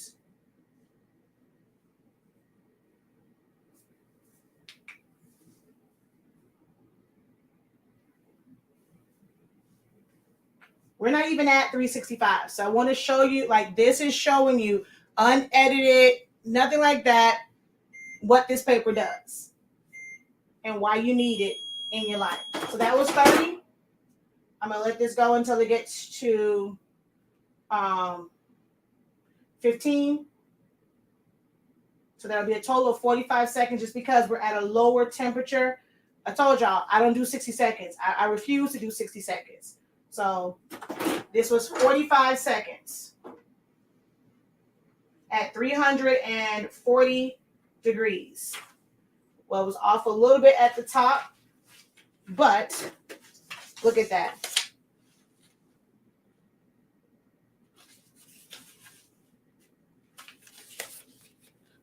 $340 degrees, 45 seconds. So this is what I mean, to where even if you don't have the best equipment, your heat press is a little janky. It be tripping sometimes.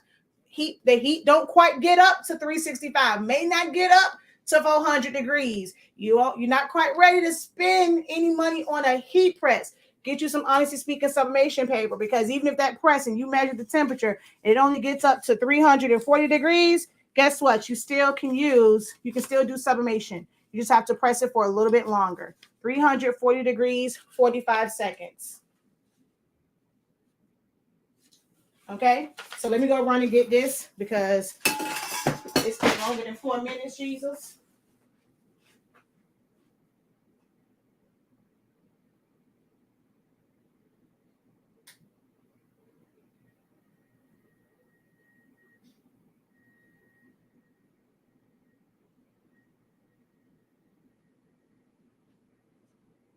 So I was not worried about it burning.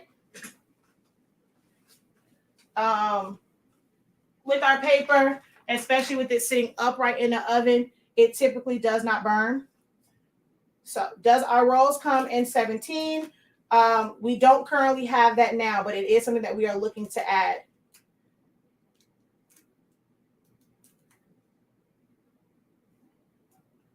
We only had 13 and 24 originally. But with the F570, we saw that there was a need for a 17-inch paper. And then the 7510, you need, actually, all of the newer workforce printers and the 16600, I think you can't do 13 inches from the front. It's only 11 inches. So we're going to get the 11-inch rolls as well.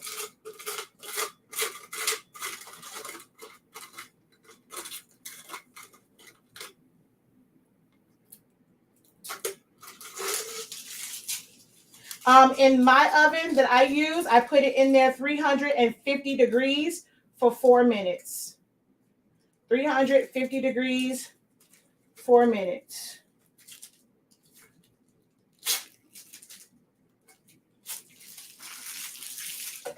All right, let me pull y'all back just so that I can show it to both at the same time.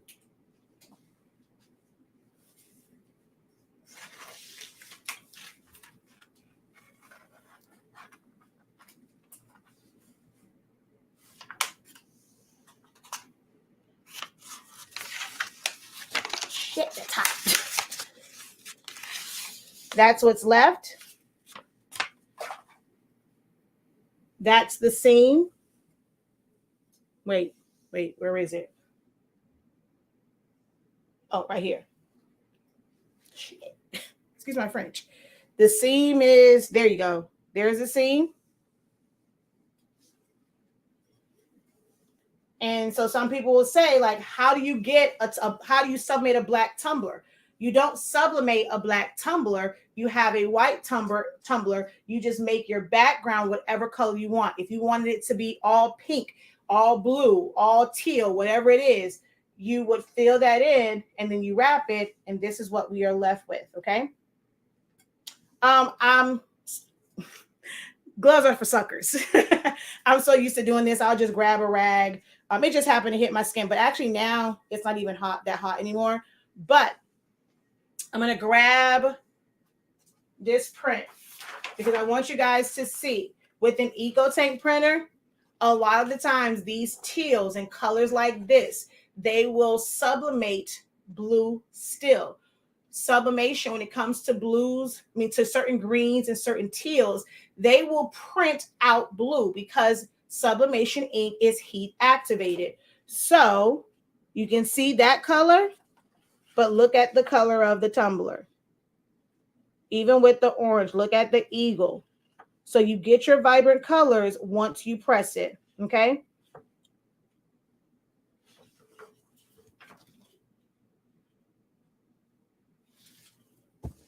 All right.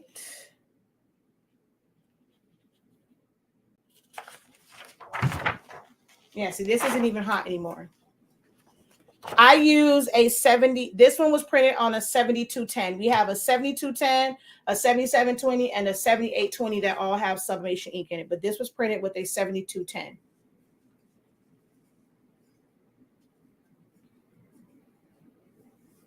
So that's that.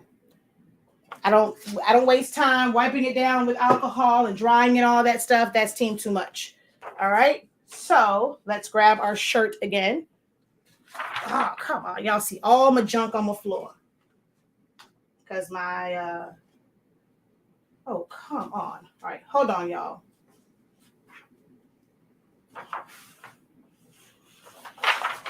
I had to tighten up my tripod. All right, there we go. We're gonna put this shirt back on here.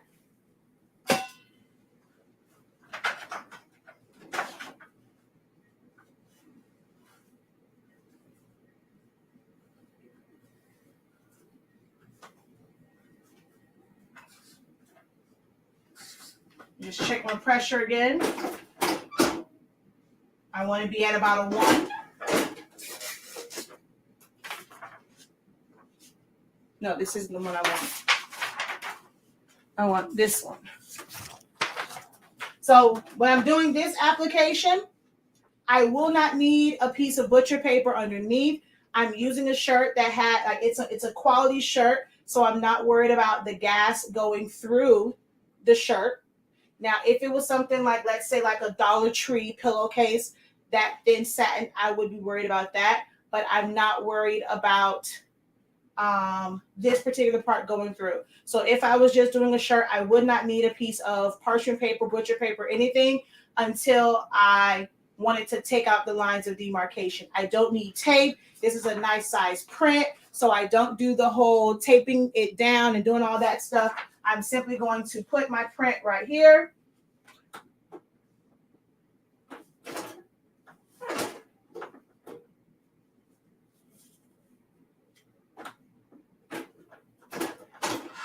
Close that, let it go for 30 seconds.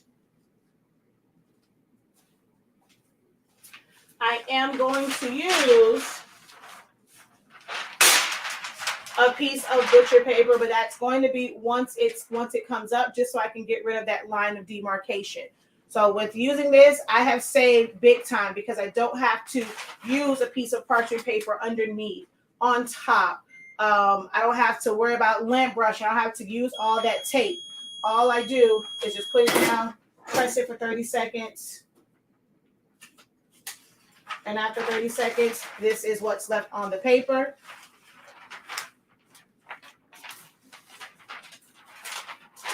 And this is what the print looks like.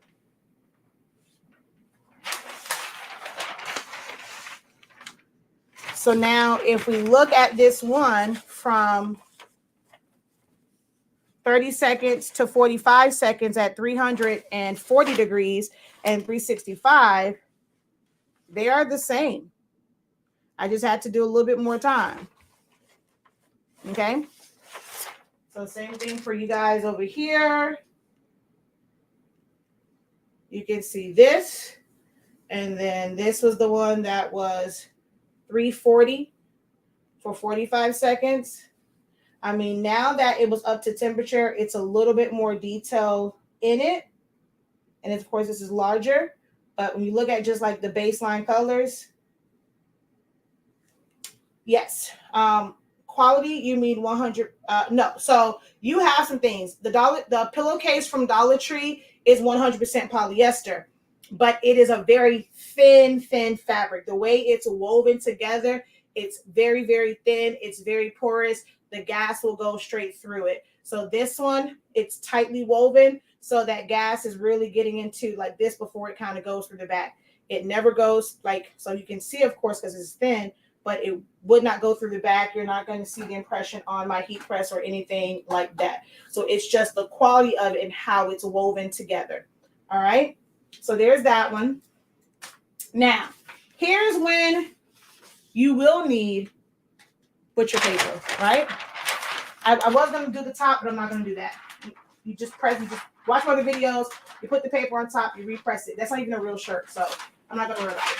But here's where I would need some butcher paper on the bottom. It's because I'm going to use a microfiber towel, and this microfiber towel can technically, parts of it can mess up my heat press. Well, where in the hell? I brought it in here. Oh, it's on the floor. Dang it. Fell to the floor. So with this, remember I said, this is, a lot of this is plastic. Like it's made from recycled plastic. Even the threads are kind of like a little plastic, like it can be plastic. And some microfiber towels are different than others. But some of the ones I found, like the Dollar Tree ones or whatever, the thread that's on the edge, once you heat that up, it can melt and it can stick to your heat press, which is why I have some white dots on that heat press that's over there, right? So if I was going edge to edge, I would want to protect it so that the ink catches on the butcher paper. But because the fibers can melt, the threads can melt, I want to still protect my platen. So I'm not protecting it from sublimation. I'm protecting it from the fact that these can melt down and I don't want them to get on my platen. Okay? Now, if my print did not fully cover the paper, cover the rag, I would need to have a piece of butcher paper on top. I'm going to purposely bring this to the top because it's not quite covering it. So it's going to be this. I'm not going to make it off. I'm just going to cover this up. So like down here, I would not have to cover, but my rag is exposed right here. So I'm just going to take my butcher paper and flip it over the corners of my rag, only because the threads are exposed and they can get on my heat press and leave little white lines.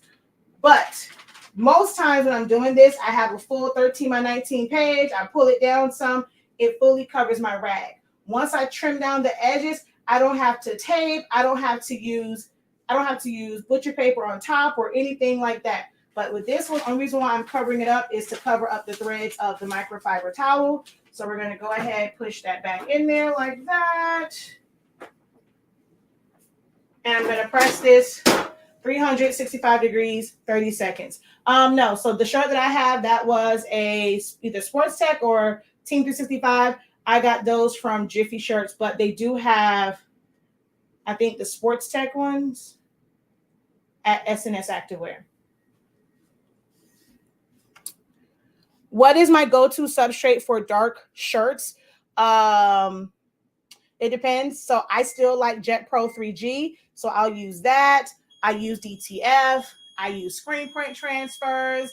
If I'm doing, like, if it's a regular print, I use those. I don't really use the Easy Subli if it's just a regular print. I'm going to use most likely Jet Pro 3G from my regular printer.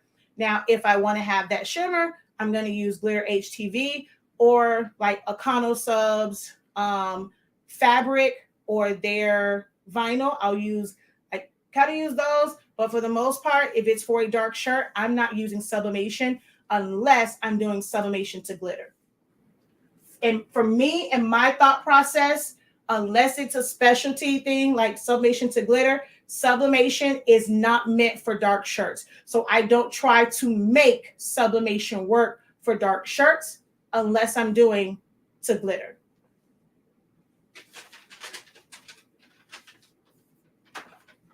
So the one thing I love about our paper as well is how it's made. If I wanted to check this to make sure. I'm just going to hold my hand there. I'm going to lift it up to kind of check it. It's perfect. But because of how it's made and how it kind of sits, I can always check it, lift it up, put it back down if I needed to. But I don't have to in this case. So we're just going to take this off. Here is this. And here is the microfiber towel with that same design on it. My student put this together yesterday.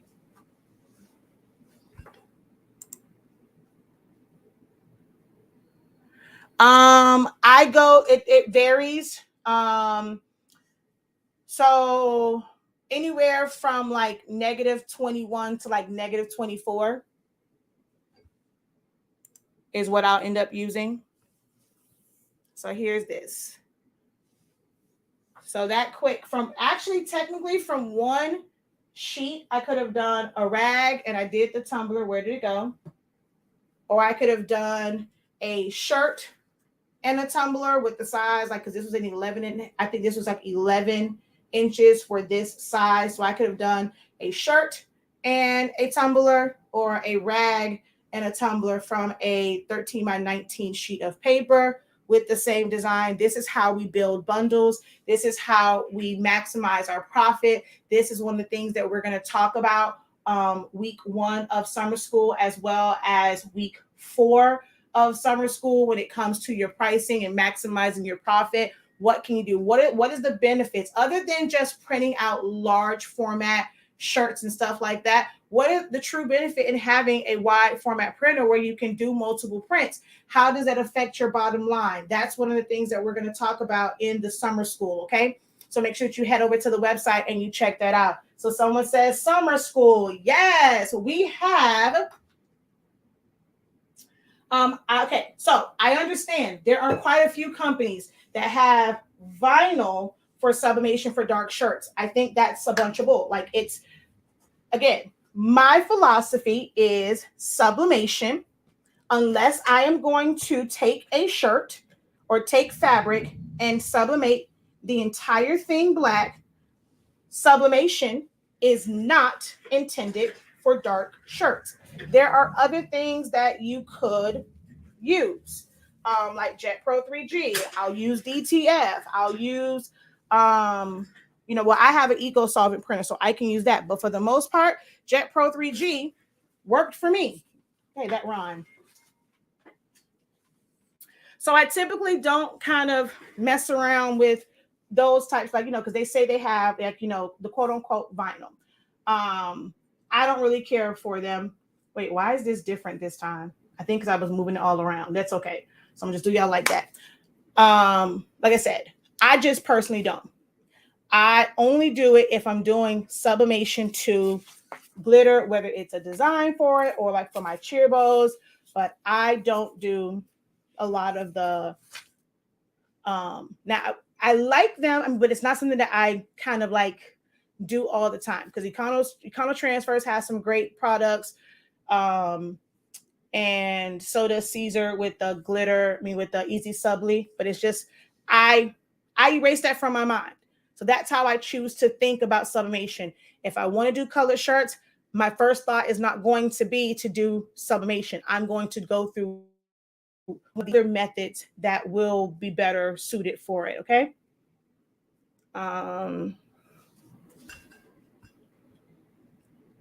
Great. I like how you think. Awesome. Okay. So my summer school, it is a 5-week program. It is some of my, for me, top money makers over the years. For me, is really what it's comprised of. It may not be a full-on money maker for you, but these are things that people have constantly asked me about, who are looking, they've mastered some of the things, they're looking for new things to get into. So these are some of the things that work really well for me. Week 1 is hobby to business. We're going to talk about all things business, things that you should understand, understanding your structure and what it means, like when it comes to your tax. Like, we're not going to go deep into it. I have a creative business program, the pilot program. You can still purchase the playback for that. And with that one, we had full week, like we had full sessions about each of these topics, terms and conditions, policies, websites, so many things, talking about, finances and profit by the number, all that kind of good jazz. We had that in the creative business pilot program, because we're going to, once the fall starts, we're going to start back up, and we're going to really, those who are in that program, it is going to be making sure that everything, your marketing, we're going to be doing audit. Like, I'm going to be auditing your websites, auditing your social media. Like, so there are going to be sessions where everybody in the group, everybody on the live, gonna see what your social media looking like. Because I'm gonna go to your social media, see how you're posting. If you're taking pictures, we're gonna talk about taking pictures. So that program is really meant to help you and guide you through the process. I don't use the term mentorship coaching. I'm there to just lend my expertise to you and help you navigate this process, to make sure and to help you hold yourself accountable and the things that you're doing for your business. So definitely be on the lookout for that when, because we did the pilot one and we went over a lot of the beginner type stuff. And then now we're going to get into like the nitty gritty of it and making sure that our T's are crossed, our I's are dotted, and all that kind of good jazz. Okay. It's going to be something that's going to be ongoing until you no longer need the support of the creative business program. Okay. But for the summer school, we have 3 days. The first week, it's a Tuesday, Wednesday, Friday, and we're going to talk about all things business. We're going to have real discussions like, hey, let's just sit down. I can let my hair down. You let your hair down. Like, let's talk. Like, what are some things you want to vent about? Some of the things that are holding you back. Are there any solutions that I can provide? But we're also going to have some structured conversations of things that might be a little bit uncomfortable about, finding your target audience. What are you doing for marketing and branding? And I'm going to give you guys just some ideas, not giving you a full layout. I'm not going to say that I'm going to give you the blueprint. I'm going to guide you. I'm going to give you information and resources that you're going to need to put more work into, because this is your business, not mine. Right now, I'm doing what I need to do to build awareness for my business and to get more clientele. I like doing live videos, so this works for me. I'm bringing awareness. I'm educating. We're going to talk about that and that too. If your business is not to educate and have a school, please be mindful of how you answer people's questions. Don't feel bullied into, oh, it's money for everybody, you can help, da da da da da da. No, you don't have to give up anything that you like, anything you do, other than letting them know, come learn from Shakia. I'm just playing.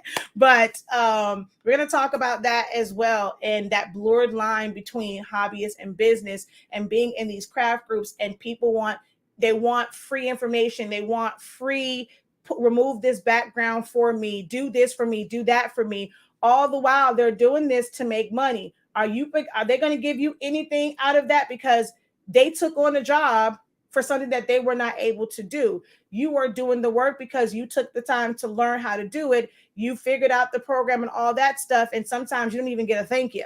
They use your stuff, whatever, and they're looking all great. And, not even just hey, I don't care if it's $2. Hell, buy me a cheeseburger from McDonald's or something. I mean, but that's a story for when I'm doing that. I'm going to be very open, honest. I'm going to vent about some things, but in my venting, it's going to help you, because it's going to help you build a tougher skin and a thicker skin to not feel bullied in these groups, or when people are saying, oh, everybody for themselves, they don't want to help anyone. Hey, I can give you direction. I can give you some guidance. This right here, I gave you a little bit, right? There's still so much to learn, but I also gave you a lot of stuff for you to go out and fact check and verify for yourself, test for yourself, and things like that, all for free. Now, if you want all the good stuff and the detailed and all that other stuff in one nice package, you got a Sublimation seminar, we got design classes, we got Essentials of Silhouette Studio. There's a lot of great programs, and you can, fit in what works with your budget. But we're going to talk about business, hobby to business, the first week, the 27th, 28th, and 30th. Week 2 is actually the 3rd, 5th, and 7th. We're going to go through foam board. Now, some may say, I have no desire to do that. Although we're going to talk about the business side of it, you can still pull things out of how we're going to talk about the business part of it and the differences in quality, and equate that to what you do. The design part is going to help you even if you don't ever want to do foam board. But as crafters and creators, what this foam board class can do for you. If you are someone that, you're like D and Eric, and you go to a vendor show, right? Versus maybe paying someone else. You have the time, you're able to get foam board. If you want to create yourself a little sign, a little cutout, it might help you. You might have a birthday party coming up, and your kid needs some cutouts of some things. That back there, for me to display the paper. I'm not sure. Oh, y'all can't see it. So for me to display that in the back so that it sits up, because my regular pack of paper, I wouldn't be able to have this, even if it was the 8.5 by 11. I can't have this sit up. If I take pictures of this, this is going to reflect light, because I'm going to need a light, and it's going to cause a glare, right? So how was the foam board beneficial to me? I have fixed my cover paper to foam board. I cut it, quality cuts, nice clean cuts. That's able to stand up. I can actually take pictures of that. So it might be something that you need just for your business. So learning how to cut foam board, although you may not market it, it may not be something that you want to sell. Learning how to utilize foam board in your business for you, for displays, for creating backdrops, for creating your own watermarks. When you want to take pictures, you can put vinyl on it and kind of have that, and it's contour cut. Learning how to do those things is something that can save you money in the infancy of your business, where you have the time because you're not super busy with orders. So doing something like that might help you in your business. Because like I said, I can't stand this up. It's gonna bend over. It's paper, but that is stiff and rigid. So there are many uses to foam board, and you don't have to market it and actually sell it. You can make it work for you. Okay. So that's foam board. The first day of every week is always design. How you design for each of these things is different, which is why I selected each one of these, because they have different shapes. How you design for them, whether or not you can create something that goes to the edge versus needing something where it is free flowing and there is no edge, so it doesn't look like a box is on there. So you're going to understand design concepts.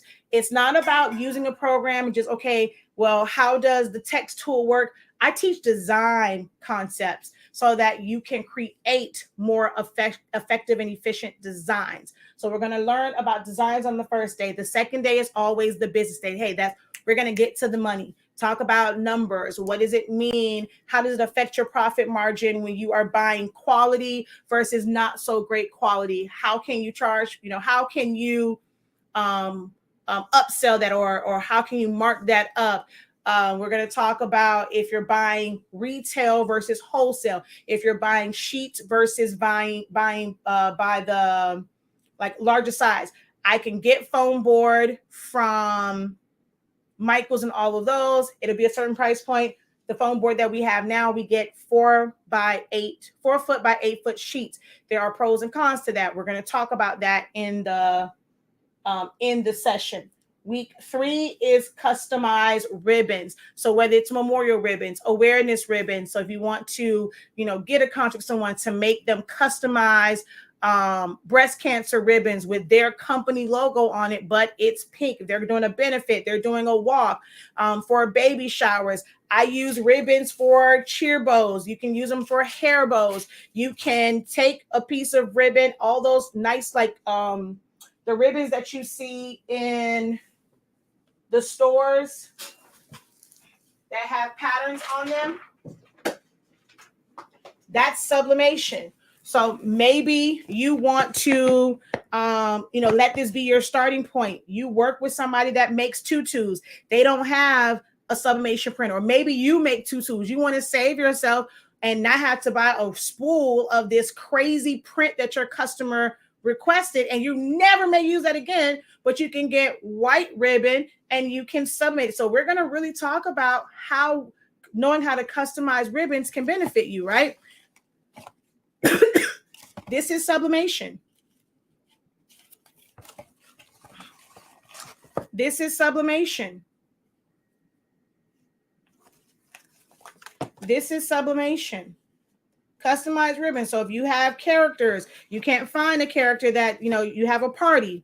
You can't find that particular character. You can make your own custom ribbons. I made some ribbons that was newsprint, very unorthodox, like kind of party theme. And you're not going to go in any store and find ribbon that's a newsprint. So I end up making that. She put it on her. So I'm able to now, that's me opening up additional streams of income because I can have a treat maker who needs custom bows and I can literally make them a whole spool of ribbon. So we're going to talk about customizing ribbon and things like that in week 3. Okay. All of this right here is sublimation. This Hello Kitty one, sublimation. All right. So that's week 3. Week 4 is sublimation, but emphasis on tumblers, like drinkware, apparel, and there's going to be some things we're going to teach you about, if it is a sleeve, if it's a stretchable fabric and things like that that you need to know. And then the last week is all about transfers. Transfers is what's trending. It's really taken the industry by storm. Some people say it's taking over. I'm never going to say it's going to take over because there's always going to be a place for sublimation. There's always going to be a place for heat transfer vinyl, but it is trending right now. It is making our lives a little bit easier. Even if you just order transfers. So we're going to talk about the pros and cons of DTF, screen print transfers, eco solvent transfers. What's their advantages, their disadvantages, their pros, their cons. You'll also be able to buy a box from us if you want to see and feel the differences in them. It's going to be a box, it's going to be the same exact print on all of those different medias, and then you'll be able to press them to a shirt to see the differences on them, wash it to see the difference on them. So that is all week 5. Learning all of these things and pulling them all together, it gives you so many things that you can use within your business to actually make money from. And it's also going to teach you skills that's going to help you in your infancy because you can make things yourself. All right. And save a little bit of money there until you are making money to where you can outsource it. I am all for outsourcing. There's only so much that you're going to be able to do with your hands and you doing it yourself for so long. You're going to get older, things are going to hurt. And there's going to be things where you still want your business to thrive. And you're going to need to know how to effectively and efficiently outsource so that you're still making money, but you weren't doing the work. Think of outsourcing as having employees. As a company, you need to have employees to do this work.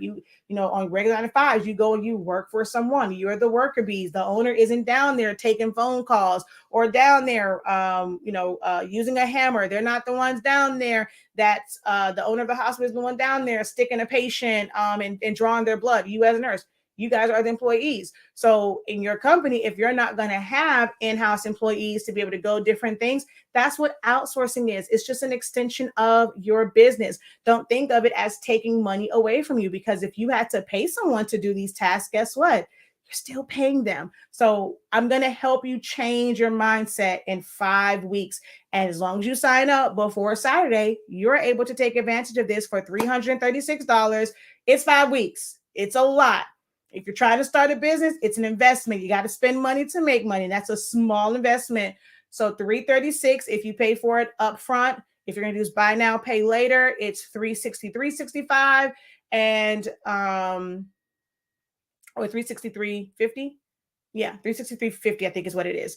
And the price changes come Saturday. Well, Friday night, before when the clock strikes midnight, the price on the website will change. So make sure that you guys sign up for that early at that great price. Okay. And then we have summer workshops, which are going to focus on like single tasks. The one tomorrow, I'm excited for tomorrow. We are learning about easy color changing edits. We're going to end up changing the shirt on a design. It's a work along. So if you're able to, you have your computer. If not, you can always go back and watch the playback. It comes with the source file that we are working from. So you get to follow along exactly with what I'm doing. I do a method of I do, we do, you do. So I do it. I give the full explanation. I show the example. I show the steps so that you can see what process we're going to go through. Then we're going to go and do it together. With each step, I'm going to stop and pause. allow you to actually, go ahead and navigate that. If you have any issues, you will let me know. We can look at your screen if need be, as you navigate through it. And then once we do I leave it open. I hush up. I don't say a word. It is silence on the playback of it because you guys will do it and, try and do it yourself and remember all the steps. So that's how we'll do each of the workshops. They are work-alongs and they are I do, we do, you do type setups. And this first session is easy color changing edits for clothing. Simple edits, not if there's hair in the way, you're trying to remove this and they got a person next there. No, easy edits is what we're doing. You got to start small and then build up. Okay. You freely share while being a business. Yes, because this is what I like to do. And this is a part of my business. I got to let you know that I know what I'm talking about so that you want to join my class to get more. This was free for 2 hours, 3 hours. Shit. I got to go. But when I'm in class, it's a totally different vibe, especially when you can actually talk back and forth and you don't have to kind of wait for that delay. So definitely check out the classes. Oh, I got to go. It's been 3 hours. I like y'all and all, but it's time to go.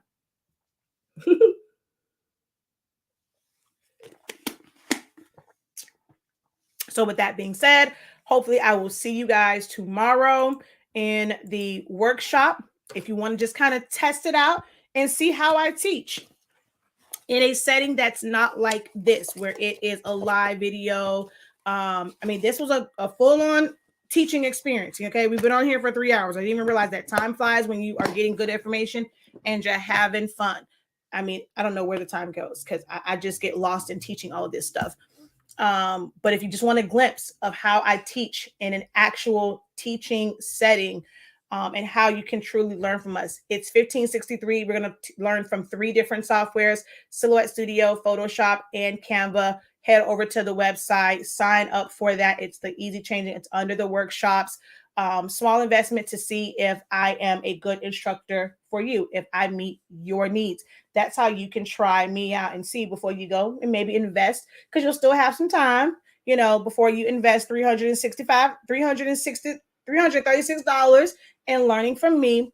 Try that one out. That's just 15, and you'll learn something where you won't have to go in groups saying, can someone change this for me? Because I'm going to teach it to you in a free software. Silhouette Studio is free, and you can make these color changing edits in Silhouette Studio. No one will have to do it for you. Okay. Hello, late to the party, but what we got going on? Driving on the road, service a little shaky. Well, you just missed a whole 3-hour training on sublimation for beginners. I went through everything of what you need for sublimation. We did a press out using our paper. We talked about what summer school is and so yeah, we've been on for 3 hours. I'm about to get off of here, finish up some stuff, and I'm about to take my butt home. Okay. Let's see. The workshop is $1563. So the prices will range from $563. Y'all know everything for us is $365, either forwards or backwards. So if it's like a single one, so there might be one. Actually, I think the one for next week, Monday, is someone requested more help on tracing. At first, I was not going to do any more tracing. I'm like, we do a lot of tracing, but they want that kind of hands-on. So I may end up doing that one on Monday, and they will be sporadic. They're not like a set schedule. I'm doing it based off of where I see a need at. So let's say we just do tracing and we do one thing as far as tracing. That will be $563. You going through 3 different programs. So for each program, I'm teaching you it. It's, kind of like times 3, but you're saving a little bit. So it's $1563 for that particular one, because we're going through 3 different softwares. And if I do one that's just on Photoshop, and I might go and teach one about blend modes, and that's all we're going to do is for you to understand the different blend modes, that will be a $5 class. Like, it's just a small investment. It's a quick workshop. It's in the middle of the day, your lunchtime. It's going to be It won't be like this where we're extended. I have that planned out where it will be an hour, no more than an hour, 15 minutes with like Q&A and stuff like that. But it's going to be just an hour. Okay. That's it. Quick little workshops. All right. So that's that. And then the full-on summer school, none of the workshops are included in the summer school. That's something that's totally separate. And that is $336.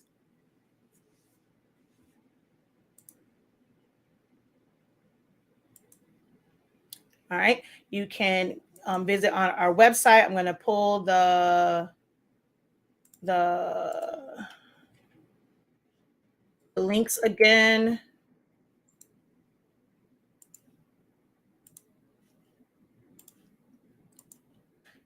Like I said, you can use the free version of Silhouette Studio.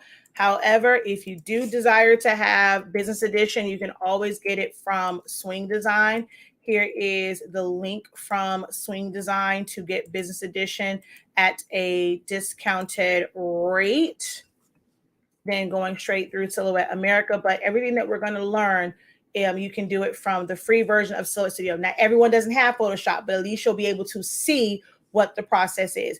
Everyone does not have Canva Pro, but you'll be able to see what the process is if you do have it and you're not wanting to quite invest in Photoshop just yet, and see, you know, how detailed of an edit that you can get. All right. So hopefully I will see you guys tomorrow at 1 p.m. Eastern Standard Time. Until next time, guys, have a great one. Continue to unlock your creativity. Be incredible. Don't forget to share this out. Copy this link. Share it with someone. Let them know. Like, look, it's long. It's 3 hours. Don't let the 3 hours scare you away. Maybe take it in bite-sized pieces. Create your own timestamp. Leave a comment to say this is where I left off at, so you can click back on it and go back in. But when I tell you this was a full training, free training, Sublimation 101 for beginners. It's enough information to get you going and things like that. So definitely go to our YouTube, Honestly Speaking YouTube channel, copy that link, share it with someone, and let them know. Don't let that 3 hour that you see at the bottom, and because all these other videos, they're saying it's Sublimation 101, it's 15 minutes, it's edited. I gave you everything, okay? So for you guys over there, you can go watch the playback on our YouTube. My YouTube is the same name as our company. So the same name as, actually, this one might put off a glare. So it's going to be the same name as our sublimation paper if you want to take a screenshot of that. So Honestly Speaking, that's the YouTube channel. It's also in the link in our bio. You can go to the Linktree and it's there. So we have an Honestly Speaking. We also have a YouTube channel, Silhouaholics Anonymous, which is for teaching Silhouette Studio. All right. Peace.